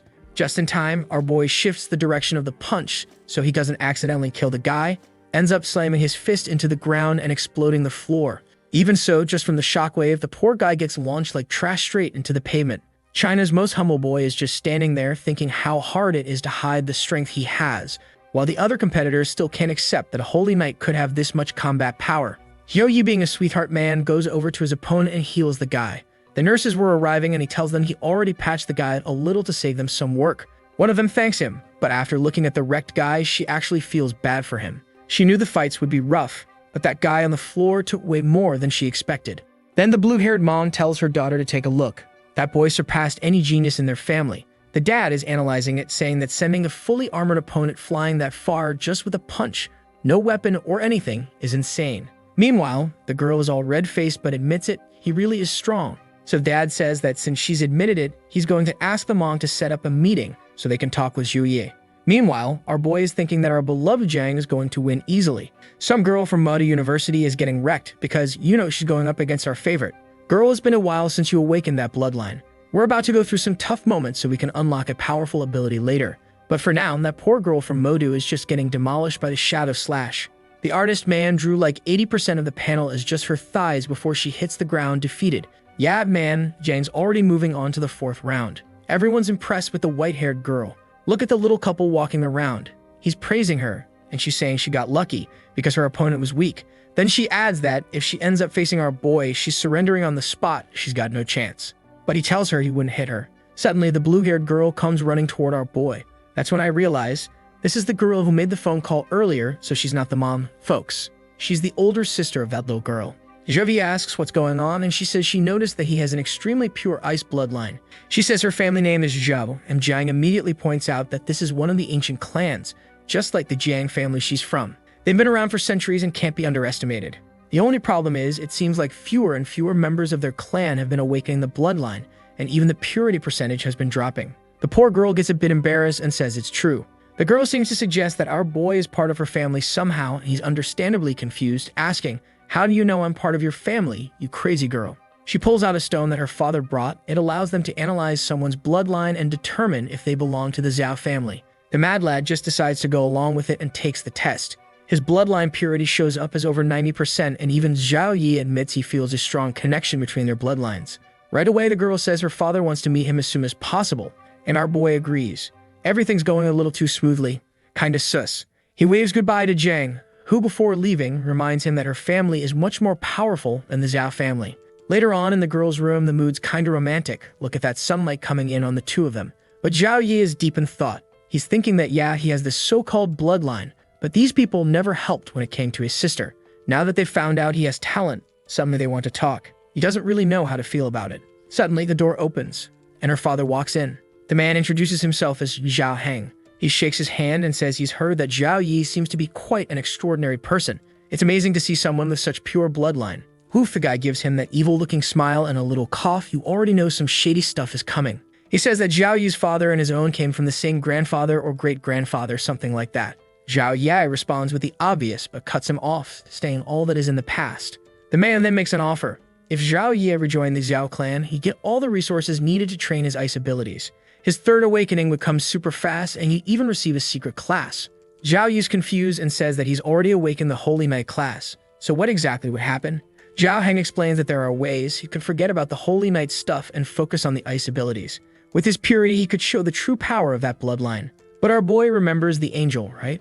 The one who first appeared to him, and ever since then he's been getting stronger fast. There's no way he'd just give up something that major. Obviously, the Holy Knight is a big deal, folks. So he asks the old man if he'll still get any support from the family if he doesn't change classes. The guy says yes, but not to worry. They had every book on the ice class available. Zhao Yi thanks him and says it's a good offer, but he refuses. The dad is already flaring up with aura, confused, saying it doesn't make sense. Once Zhao Yi changed classes and focused on ice, he'd become truly exceptional. That's when our boy also activates his aura man and says he's already getting plenty of resources from the university. Besides, he's not that worried about the ice bloodline, he's focused on evolving as a holy knight. The dad, however, tells him to think again. The holy knight is a support class and would never deal as much damage as an ice mage. Our protagonist did not like hearing his class called support and says tomorrow he'll show them all the true strength he holds. He says goodbye to both the dad and daughter, telling them they'll see each other in the arena. The daughter then asks her dad why he didn't try harder to get Zhou Yi to stay longer. He replies that soon enough the boy will understand the limits of being a holy knight. When he faces the raw power of damage dealers from other universities, he'll see the difference. At that moment, the younger daughter shows up and tells her father to stop chasing after this Zhou Yi. He's not even that important. The father says he'll explain it to her. The greatest ancestor of the Zhou family was the first person to awaken the bloodline and was someone incredibly powerful. Because of him, the Zhou family stayed at the top among the elite for many years. But when the dark times came, countless members died. Ever since then, the Zhou family has only been awakening people with much lower talent. The bloodline they carry today is considered cursed, and with each generation, it gets weaker. That's why, if they had someone like Zhou Yi around, everything would completely change. But for now, they didn't need to worry. At this moment, the boy was blinded by a streak of victories. Soon, he'd face a harsh defeat and understand why he needs their help. The younger girl asks what happens if Zhou Yi wins. The sister immediately tells her not to say that, especially because she's the one who'll be fighting him. And now we're back in the arena, and apparently, it's hard to get tickets. Zhou Yi's fights are the ones drawing the biggest crowds.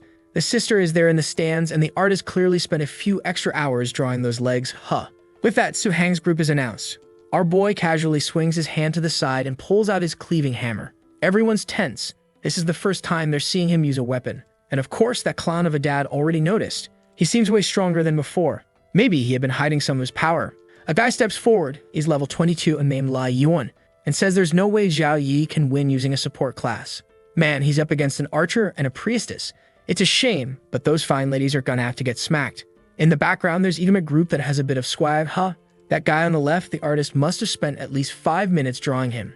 Maybe he'll do something. The captain says they only narrowly lost last year, but today things would be different. He plants his sword in the ground and tells his team to go all out, even if it means risking the opponent's life. In the crowd, Yan Chun is asking if they really think the kid can handle healing, buffing, and fighting all at once. But Shukang's leader just says not to worry. He trusts the boy's strength. The glasses guy is getting suspicious. Maybe the kid really does have another card up his sleeve. Then our boy tells Jang they're going with the school training plan. He charged in first and they'd follow behind, cleaning up whatever was left. And well, if that's the plan, I don't think there's gonna be much left. Poor Wei Xi is standing there thinking she's gonna land some punches. Our boy tells the harem that if any of them get even a tiny scratch, just stay close and help toss out a warm heal. The robot announces the start of the match and Zhou Yi charges in, already activating all his buffs. People think it's crazy for a healer to go in alone, and of course the guy from the other university is freaking out. The big archer is getting ready. She knocks 3 arrows and fires a barrage. She's using a skill called suffocating arrows, which pierce the target and are impossible to dodge. But our boy already dodged 2 of them, and now 3 more are coming straight for his head. Instead of dodging, my dude catches one mid-air and smacks the others out of the sky with his hammer. The poor girl is confused. He just blocked her entire attack with his hands. The enemy captain says it's interesting how he fights, but once their mage finishes casting his spell, things are going to change. Right then the mage finishes, flames start appearing, and a phoenix forms in front of Zhou Yi, breathing fire toward him. He easily dodges the first blast. The guy throws out another right after. But even as the massive barrage comes his way, Zhou Yi doesn't look even a little shaken. In the crowd, everyone knows he's about to try and tank the attack. That's insane. This spell was an ultimate. Rosalina, sitting close by, says that if he were smart, he'd dodge it. With the speed he has, he'd find an opening soon enough if he kept dodging. But Miss Su, sitting next to her, just chuckles. Rosalie asks what's going on, and Su Mei says she clearly doesn't know Zhou Yi if she thinks he'd run away from an ultimate skill. The fool responds that Su Mei's expression will change when the boy loses, but Miss Su says she doesn't think that's going to happen. Back in the arena, a golden barrier could be seen, and now it's getting confusing. It was the famous pillar of light shooting toward the heavens, man. Our boy had just activated the sacred flame bloodline. That alone was probably enough to wipe these guys out. Imagine if he used this 6-winged angel one. The mage, poor guy, I know he's got some kind of headgear that's supposed to show he's strong. But come on, man, you don't stand a chance. He's trying to strengthen his phoenix, but nothing's happening. Meanwhile, our boy's fangrels are hyping him up, saying the poor dude just didn't know the captain's real strength. Then our boy absorbs all the phoenix's flames, holds them in his hand, and apologizes for doing that. Unfortunately, his sacred flame allowed him to control any type of fire. The crowd is stunned, while Rosalie realizes that this sacred flame is a divine ability. The strange part is even people who've gone through a third awakening didn't have anything like that. Sume says maybe he's just a lucky kid. Geniuses often get handed opportunity after opportunity. But Rosalie is still confident, saying they've still got an ace up their sleeve to win this. The blue-haired girl, Zhao Heng's daughter, is sitting there wondering why everyone is so hyped about this divine skill. Her dad explains that a power like this can't be learned from any book. The only way to receive it is by being chosen by a deity, just like how the Zhao family was chosen by the ice goddess. They've always worshipped her and received her blessings. Now the poor guy's devastated. He finally understands why Zhou Yi didn't care about the skill they were offering. He had already been blessed by a goddess, which meant his potential was immeasurable. The daughter says it looks like they came here for nothing, but her father says no. After the battle, they'll try to talk to Zhou Yi. They can't just give up on their only hope to revive the family so easily. Meanwhile, in the arena, the mage is still trying to understand what happened to his phoenix. His teammate puts a hand on his shoulder and tells him not to give up so easily. If Zhou Yi was good with fire, they just try another element. Besides, this time he makes sure Zhou Yi couldn't dodge his blade. The sexy archer lets loose 3 more arrows while the mage raises a stone barrier. Our boy just stands there, letting everything come his way calmly, asking if they really think hitting him with everything at once is gonna make a difference. That's when he uses the ability he learned from Wang Hui to raise his shield. The poor girls on the other team are starting to get impressed instead of focusing on the fight. Then Zhou Yi says it's time he shows them he's got long-range attacks too. Before the mage can even shout for everyone to fall back, boom! A fireball explodes in front of him and a pillar of flames shoots up. The poor archer manages to roll out of the way, but she knows. If that fire had hit her, she would have evaporated on the spot. That's when the knight asks where their mage went. The mage, poor guy, thought he could tank the attack and just use a barrier to protect himself. But Zhou Yi stretches out his hand and says he's giving back all the flames he stole from the phoenix. The guy's shield shatters and he's completely incinerated. His staff breaks and he's left there, smoking on the ground. Man, Zhou Yi is out for blood. He says it looks like this fight still isn't over. Right then, the enemy captain says it's time for them to all go in. And our boy is already charging forward, swinging his cleaving hammer. And to this day, that hammer that cuts still makes 0 sense to me. The captain's shield is knocked away, and though he stays on his feet, he now realizes Zhou Yi's strength is way higher than he had ever shown. But man, the captain's not backing down. He slashes forward, saying he's not weak. Zhou Yi just smacks the attack away with his hammer like it's nothing. That was one of the captain's Gogan moves to farm level 20 monsters. How did it get blocked so easily? He decides to charge again, but this time with a physical attack. Zhou Yi says that apparently the guy needs to come face to face to really understand the difference in their strength. They clash for the first time. Zhou Yi comments that it's expected for a captain to withstand an initial blow. But man, just looking at the captain's expression as he's trying to tank those hammer strikes, it ain't easy. His sword flies out of his hand and Zhou Yi is already on top of him. Just as he's about to land another hit, something blocks the attack. At the same time, a red light flashes from behind. It looked like some kind of electric bee or something. Zhou Yi manages to raise a barrier, but the shield gets broken. Still, he takes advantage of the monster bouncing off his shield to finish it off on the spot. The enemy captain turns to that guy, Xiao Xuan, and thanks him for saving him. Suddenly, that stylish dude speaks up, the one who's been hiding his true power since the beginning. But this boy, Zhou Yi, went too far thinking he could beat them all alone. The guy starts summoning his whole arsenal. Little robots, bees, tanks, you name it. Okay, I'll admit it, the guy's got swag. I told y'all he might do something. Zhou Yi's impressed that the kid's only level 19, but his robots are all level 21 or 22. In the crowd, the head of Kang University says now he gets what the ace in the hole was. Yan Chun reveals that this kid has an S+ talent in mechanics. Anything he creates ends up being higher level than him. One of Zhou Yi's fanboys says that's really impressive. Now he's excited to see which talent will come out on top. Zhou Yi smiles and says it's interesting that he summoned a whole army of mechanical monsters, but it's a shame. He's been constantly training against things like that. Wang Zuan stretches out his hand and orders the army to attack. Torpedoes start firing, barriers go up, and a full-blown barrage comes flying to our boy. He activates his twin shields and seems to block it all with ease. Then he slams both shields together and crushes a good chunk of the robots. At the same time, a golden light flares behind him and he unleashes his sacred area explosion. The robots start evaporating, exploding one after another. Wang Zuan, poor guy, is practically crying. He says he used all sorts of bulletproof materials, but even that wasn't enough. He pulls out a virtual keyboard and says it's fine. He's still got something more. He summons another army and says that this time Zhou Yi has no chance. Finally, the girls jump in to help, breaking through one of the robots, while our boy glances at his system screen, thinking they arrived at the perfect time. Once again, a vortex of fire surrounds one of the robots, and when the guy tries to call for a retreat, it's too late. Everything gets vaporized. In 1 second, he loses connection with 74 robots. He had already lost a third of everything he could build, so he decides to go all in, summoning the Judgment Apex, a huge mech that appears behind him. This monster is a kind of giant dragon that starts firing hooks, grabbing the other creatures and absorbing them. With that, the summon powers up to max size and max defense. In the stands, everyone's being covered by the shadow of this Megazord the guy just pulled out. A legendary rank creature, level 23. There's a girl in a blue skirt who's super impressed, but honestly, I don't remember who that crazy chick is.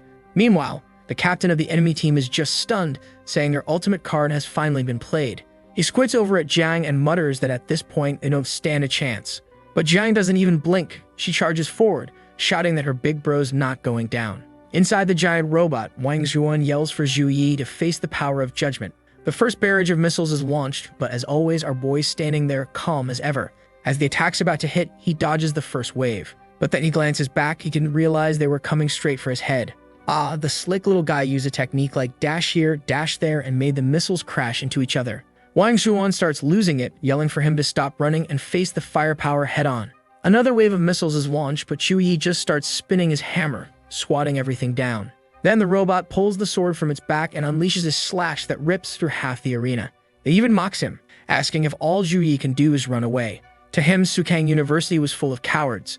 Zhou Yi replies, "All right then," and says he'll charge in. But that was all part of Wang Zhuan's trap to lure him into an ambush. If a guy with no self-control like that was the captain, they were definitely gonna win. Wang Zhuan swings his sword again, and our boy meets him with a hammer. The attacks clash, sending the mech's arm flying. At that moment, Zhou Yi activates God's hand, forming a golden vortex above the robot. Even the cameras recording the match start to lose power, saying their energy is being drained. More drones are deployed to keep filming it in real time. The vortex keeps drawing in energy from everyone around, while our favorite succubus is in the middle of the fight herself. She runs over to Tang and says they'd better get out of there. Song and Wei Tai look at each other and realize, yeah, it's time to bounce, man. They start retreating, and the enemy team thinks they're scared. But when they stop and look up, they realize this power is not normal. Out of nowhere, a literal hand of a god descends from the heavens. Had he used this power before? I don't think so, right? This might be something new. The crowd's confused. Wang Zhuan has no idea how he's gonna block that. Even though there was only one tier above his robot, the gap in power was massive. Still, the kid goes nuts again, shouting he's not afraid to die. He puts his robot into extreme mode, and the sword starts spinning, glowing purple. The hand's coming down, and he's just going wild, screaming upward. He fires off a rapid combo of slashes toward the hand. They seem to land, maybe. But when he looks again, boom, the hand's already come down and flattened the entire arena. The crowd shields their eyes as Zhou Yi comes in kicking. Poor Wang Zhuan's lying there like a half-crushed bug. The girls on his team are already realizing it. They all just got destroyed. And our boy, not even a scratch. Didn't even have to hit the girls. A true knight, through and through. Wang Zhuan is there, barely conscious, muttering Zhou Yi's name before passing out. Obviously, the fanboys go wild, screaming his name in the stands. The team walks out of the arena, calm and collected. Yangshan knows it now, there was never a chance they could win. Even with their secret weapon prepared, there was no way to expect a monster like Zhou Yi. He quietly exits, admitting that this year the Kang house really brought top-tier competitors. Honestly, it looks like it's the 5th year in a row Kang is gonna take the championship. This pattern's been repeating for a while. The headmaster laughs and the crowd celebrates.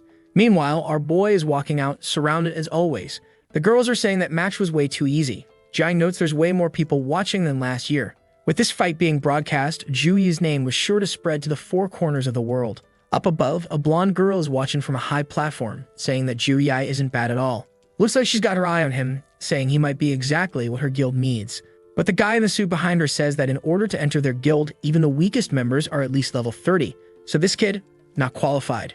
She makes a peculiar hand gesture, saying all they had to do was train the boy, and even if the guild master didn't accept him now, eventually it would all be worth it. Sooner or later, that little boy would belong to her. Finally, the kind of villain our boy has no chance of defeating, if you know what I mean. Meanwhile, in a nearby hospital, man, there's a swarm of doctors rushing in to try and save Wang Zhuan. Well, doctors, right? It's really just a bunch of healers blasting him with every healing spell they've got. Everyone's saying that damn Zhou Yi took the fight way too seriously and almost killed the poor guy. If it weren't for the arena's protective magic barrier, he wouldn't even be alive right now. The staff apologizes to their leader, who just says there's nothing they can do. Zhou Yi was simply too strong. Looks like this time they'll have to settle for 3rd place.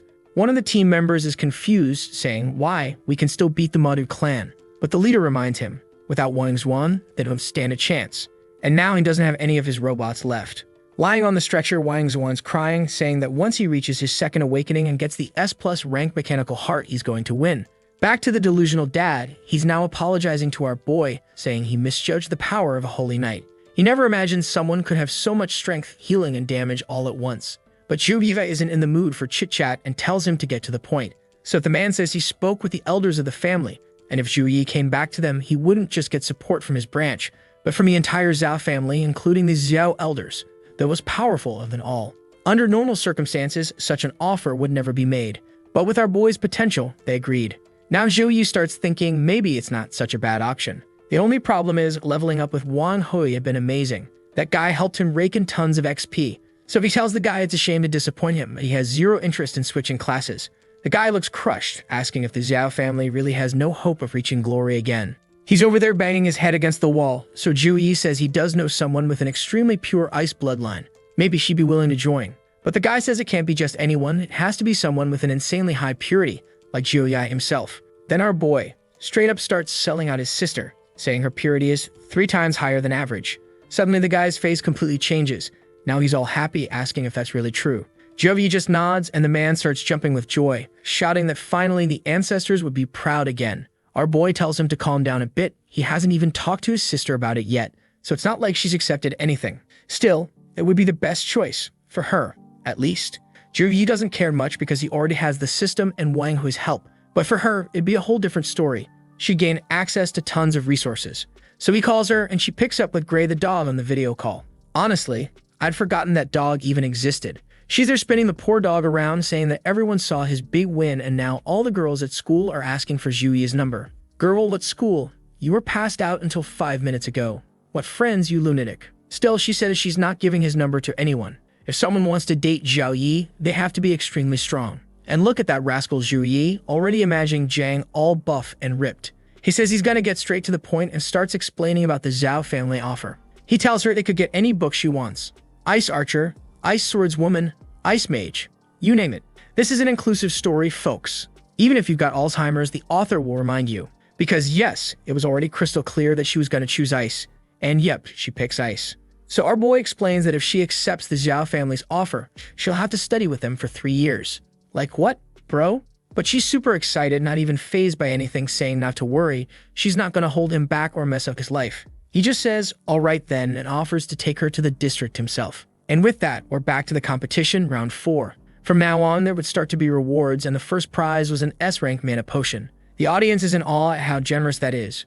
Jang points out that last year, the final prize was that potion, so it looks like this year will be way better. Zhou Yi reminds her that's because monster invasions are increasing. They're deliberately giving out more and more items to encourage people to fight. Then the announcer bot says that anyone who makes it to the semifinals will win a weapon forged by the master of the Alliance, Qi Jun. Zhou Yi knows what's up. Legendary rank items are the maximum a human can forge. Anything higher than that, only left behind by the gods.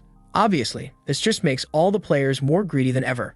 Jang waves goodbye to our boy, saying she's rooting for him. Back in the arena, a green-haired guy approaches. He puts on a hat and says he knows just how strong Zhou Yi is, but he's not weak either. Oh buddy, that's the exact phrase the weakest guy ever would say. Apparently, since level 1, this lunatic has dumped all his stat points into strength. He likes to fight by landing one big hit and winning. But as soon as the match starts, Zhou Yi charges in with his hammer. The guy, sticking to his signature strategy, stomps the ground and lunges in close. He unleashes a vicious flurry of slashes. I thought Zhou Yi would dodge. But no, they're actually going head to head.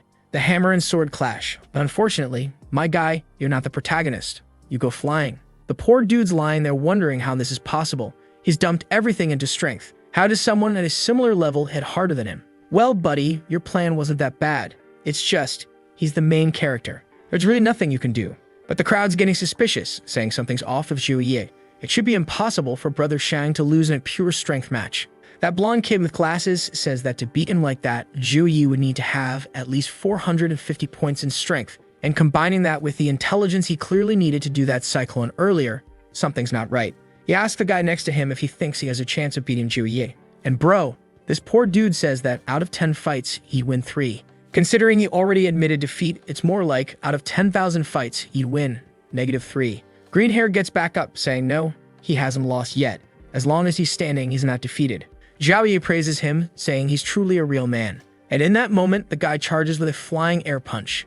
But our boy's not holding back. The dude comes in with a punch and takes a full-on hammer shot to the chest, gets flattened into the arena. His teammates are shouting at the system to declare the match over. And since the guy got turned into a pancake, the machine finally announces Zhou Yi as the winner. In the stands, the girls are yelling they love Zhou Yi, while the medics are just feeling sorry for anyone who has to fight this holy night. One day later, the head of Kang Academy says that 2 students have made it into the quarterfinals. He tells Song Xiaolan, one of the girls who advanced, that he's impressed she made it this far. He adds that he thinks her chances of continuing are extremely low, but she should give it her best shot. Damn, man. Was that roast really necessary? Looks like our dear succubus ended up facing some guy named Yahello and lost. Apparently, this dude is being considered a future champion. Well, maybe that's for the best, right? Our boy didn't have to fight her, and now he gets to beat the guy who beat her. Win-win. Still, the team leader says they got a shot at coming back through the loser's bracket. 2 slots will be available. While they wait, they're counting on Zhou Yi to bring home first place in the solo competition. Of course, the guy says, yeah, I got that covered. Tomorrow, there will be 2 group matches, but against normal schools, so nothing to worry about. Apparently, the substitutes are going to handle those normal schools, you know, those weirdos over there, or maybe I read that wrong, but it sure looks like that's the plan. Back on the couch, Jang is anxious, hoping to climb back up in the loser's bracket. This was her chance to get back into the competition and win an S-rank equipment. Even for super influential families, gear of that quality is hard to come by. At that moment, the team leader tells our boy that now that his strength has been exposed, he should lay low and avoid training too much. Otherwise, he might become a target. Right then, the couple girls walk past the door and freeze stunned, saying they're seeing a literal god. Man, not just 2 anymore, a whole crowd starts forming. They can't believe they're actually seeing him in the flesh. Our boy, though, awkward as ever, is facing the one enemy he truly doesn't know how to beat and just asks, who are you? The girls blush, stepping closer, saying they're fans and want autographs. They're holding multiple posters of him in different poses, telling him he's going to have to sign all of them. But he's completely lost, has no idea where they even got those pictures from. Jang, meanwhile, is on the couch looking crushed, the expression of someone who's just witnessed her man being stolen right in front of her eyes. And then bam, the devil version of herself whispers in her ear, "You're gonna let them snatch Zhou Yi from you like that." If she couldn't keep up with him, she would be left behind. Jang's talking to herself, saying she'll win this next match no matter what. Though honestly, I don't think that demon voice was talking about this kind of competition girl. But that's Zhang's goal.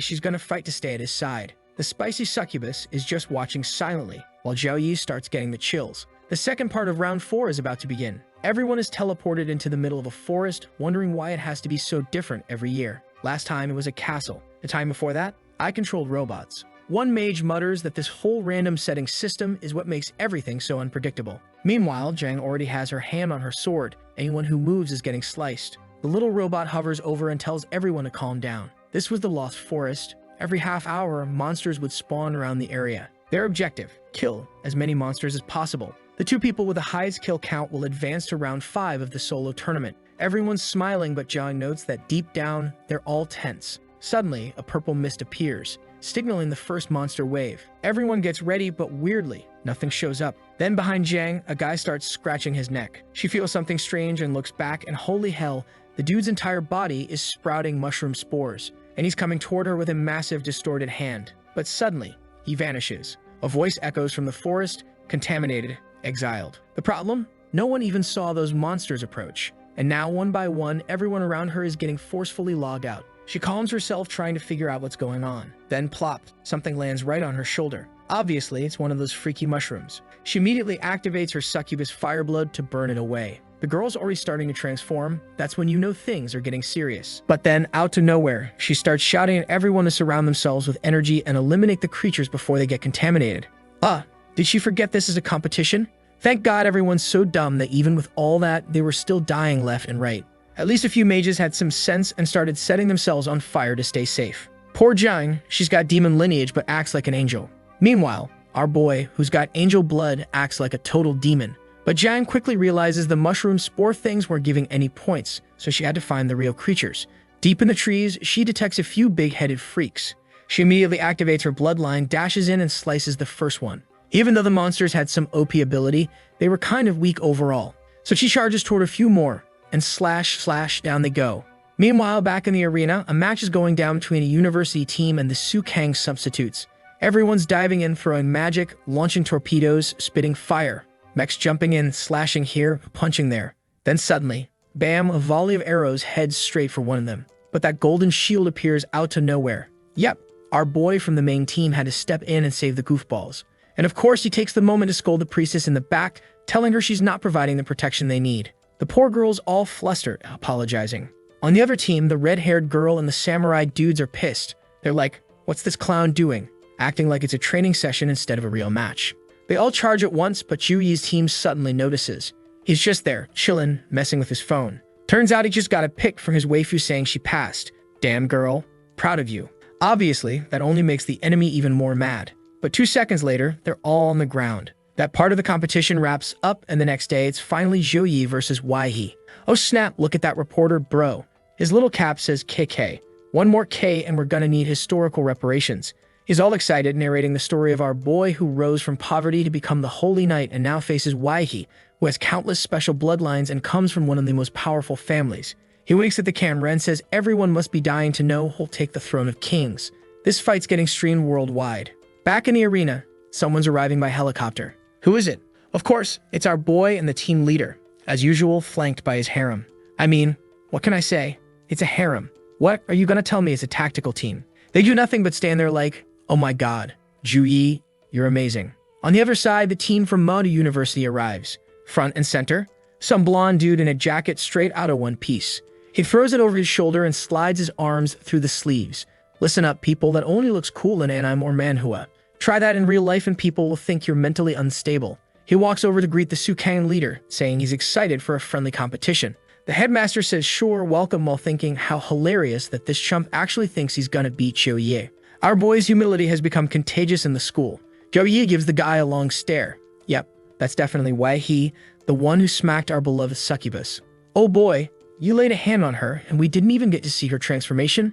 Double punishment incoming. Zhou Yi is already smiling like a psychopath. No mercy for this one, folks. The names start getting announced and a crowd is going wild. Over at home, blue-haired dad is watching it all go down on his 130-inch TV. Next to him is one of the Xiao family elders. They tried to make him look old, but if you really look, there's not a single wrinkle on that man's face. Take off the beard and ditch the cane, and he looks exactly like the guy beside him, if not younger. He's clearly worried about Zhou Yi's chances of winning, but Zhou Hang tells him not to stress. He's analyzed all of the kids' matches. There's no one in this world at his age who could beat him. Yi might be a genius, sure, but Zhou Yi is someone standing in the shadow of the ancient ancestors. Back in the arena, someone rushes toward our boy. He's already popped 7 buffs. It's poor Yi, who smacks right into the shield's barrier. The two lock eyes for a second. Then Zhou Yi swings the cleaving hammer. Yi dodges, rolls on the ground, and activates Berserker mode. His sword bursts into flames and he unleashes a series of slashes toward Zhou Yi, but our guy's dodging with ease. Now that he knows the guy's a Berserker, the strategy changes. All Zhou Yi has to do is stall for time. Once the buff runs out, the guy's gonna be drained. The moment Yi realizes Zhou Yi is trying to stall, he charges in, shouting that he won't let that happen. Our protagonist grins, as expected of someone with talent. He wasn't going to fall for a basic trick like that. He launches a light-infused slash with his flaming sword. This was a level 9 technique he'd been practicing for years. And here comes our boy. Bam, hammer time. I've never seen this hammer lose to a sword. The guy's pouring everything into it and still can't understand why he's losing. Bro, look at your skinny sword. And now look at that hammer-sized truck slap you just took. He gets launched like always. But this time, Zhou Yi's not wasting time. He pulls out the sacred cross and begins the invocation. Yi, however, smirks. He already knew this move was coming. He activates another Berserker skill, Battle Rage, and here comes Zhou Yi's holy finisher. I want to see how Yi plans to survive this. The blondie, not looking too healthy right now.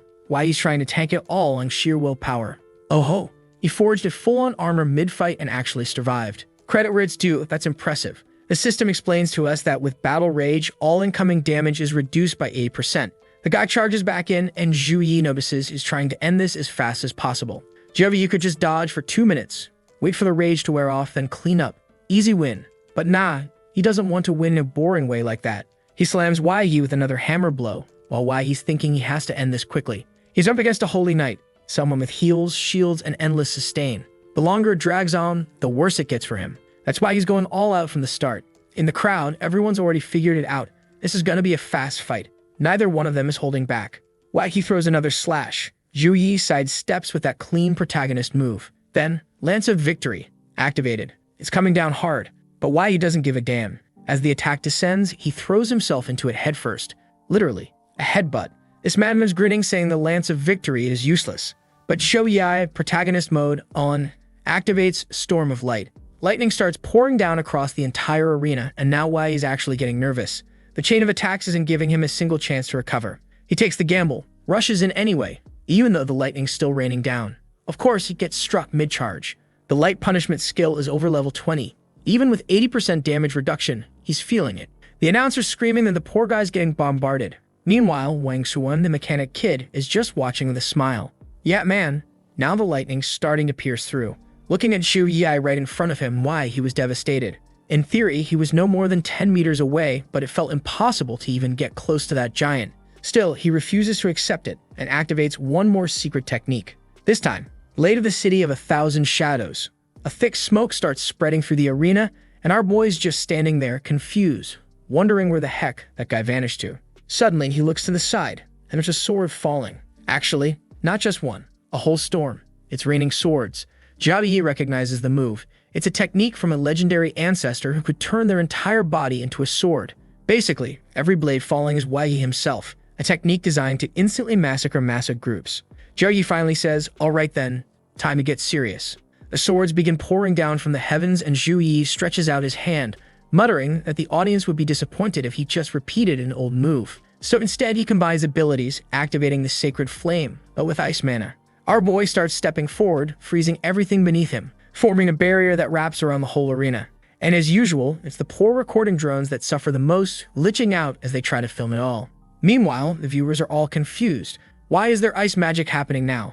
The old man from earlier, who, reminder, barely looks 30 if he's shaved, stands up. All that's missing is Barbie kicking away the cane. He asks out loud, can't they see that's pure, perfect ice magic right in front of them? All the swords Wei summoned, frozen midair. Once everything's turned into popsicles, Zhou Yi just closes his hand, and they all shatter. Plus, there were golden strings attached to all of them. When Whitey's real body finally reappears, it's already completely slashed up. The poor guy collapses to the ground, unconscious, and the victory goes to our beast. The crowd erupts, cheering that their senior is way too good. Zhou Yi even pauses for a little photo op, definitely fishing for more poster material. With that, the solo battles are over, now only the team competition remains. While the teacher praises him, our beloved succubus is twirling her hair, y'all know what that means. But the university headmaster, he's shook. He knows Zhou Yi still has cards up his sleeve, and hasn't even gone full power yet. He claps a big hand on Zhou Yi's shoulder, saying he truly brings honor to Shukang. That's when the girls reveal. Shukang always wins the team competition, but never the individual one. So this is the first year they're taking everything home. Giant hugs the mage girl, saying he could cosplay as an archmage now. Then she calls out to our boy with that mischievous little look, saying, "Tonight, we got our lax killed." Unfortunately, no matter how much malice you try to inject into that line, y'all know what's going to happen. They're just walking together through the streets, arm in arm. That's the peak, the max, at least for now. Still, there are some random dudes worse off than our MC, just eating meat skewers, drooling over how hot that chick is. And then one bold fool decides to hit on the succubus, saying he can't pass up this chance. She's one of the most beautiful women he's ever seen. Boot, she gives him one look. He gives up instantly, bro. The moment he realizes it's Miss Wei, he backs down like a toddler seeing the belt. They head over to a little stall to sit and chill. Jang runs into a shop and buys what looks like an agility potion. Oh wait, nah, it's a wine that increases agility. Of course. So our boy starts drinking with his waifu, who congratulates him for placing first. They clink glasses, take a sip. She says the flavor's amazing. 10 minutes later, she's slumped, all wobbly, completely drunk, asking why she's seen two of him. Zhou Yi realizes the city wine with agility buffs is way stronger than usual. He accepts to go find the rest of the crew so they can head out. But then, bam, an e-girl latches onto his arm. Man, she came in swinging with a mountain-crushing grip. Careful, Zhou Yi, you're gonna end up with a fractured collarbone. And she's already saying her cup is empty. Would you mind buying her a drink? Our humble lad replies that he just bought a bottle, and if she wanted some, it cost her 10,000 yuan. She laughs, saying he's funny and interesting. Maybe they could go somewhere a little more exciting to talk. That alone was enough to shake Jiang Fai. I don't know if she's about to go full combat mode or just give up entirely. She comes in with the double-handed approach, ready to eat the competitor off the battlefield. But the e-girl speaks up, saying, if you're not his girlfriend, maybe you don't get in the way of someone else's luck tonight. Oh boy, this wasn't random at all. She knew exactly who Zhou Yi was, and she knew exactly who Jang Chu was too. She had her charm aura activated. Dangerous. She knew this was the perfect timing, right before the two of them officially become a couple. And just as she's reaching out to touch our boy, Zhou Yi grabs Jang Chu's hand, pulling her close and says, if it's her, I don't mind her interrupting my romance. Then he turns and walks away, casually tossing over his shoulder. That girl had a kinda bland look anyway. Not worth the effort. Oof. Sorry, E-girl. You might have had all the charisma, confidence, and main character swag. But when you're going up against a succubus with an evolution, it's game over, sweetheart. Better luck next arc. As the two of them walk off, Zhang stops him and says, "Wait." She places her hand on his arm and says, like this video that helps Mamoru make more juicy content for his viewers, activate the cheeky little bell, and I'm out.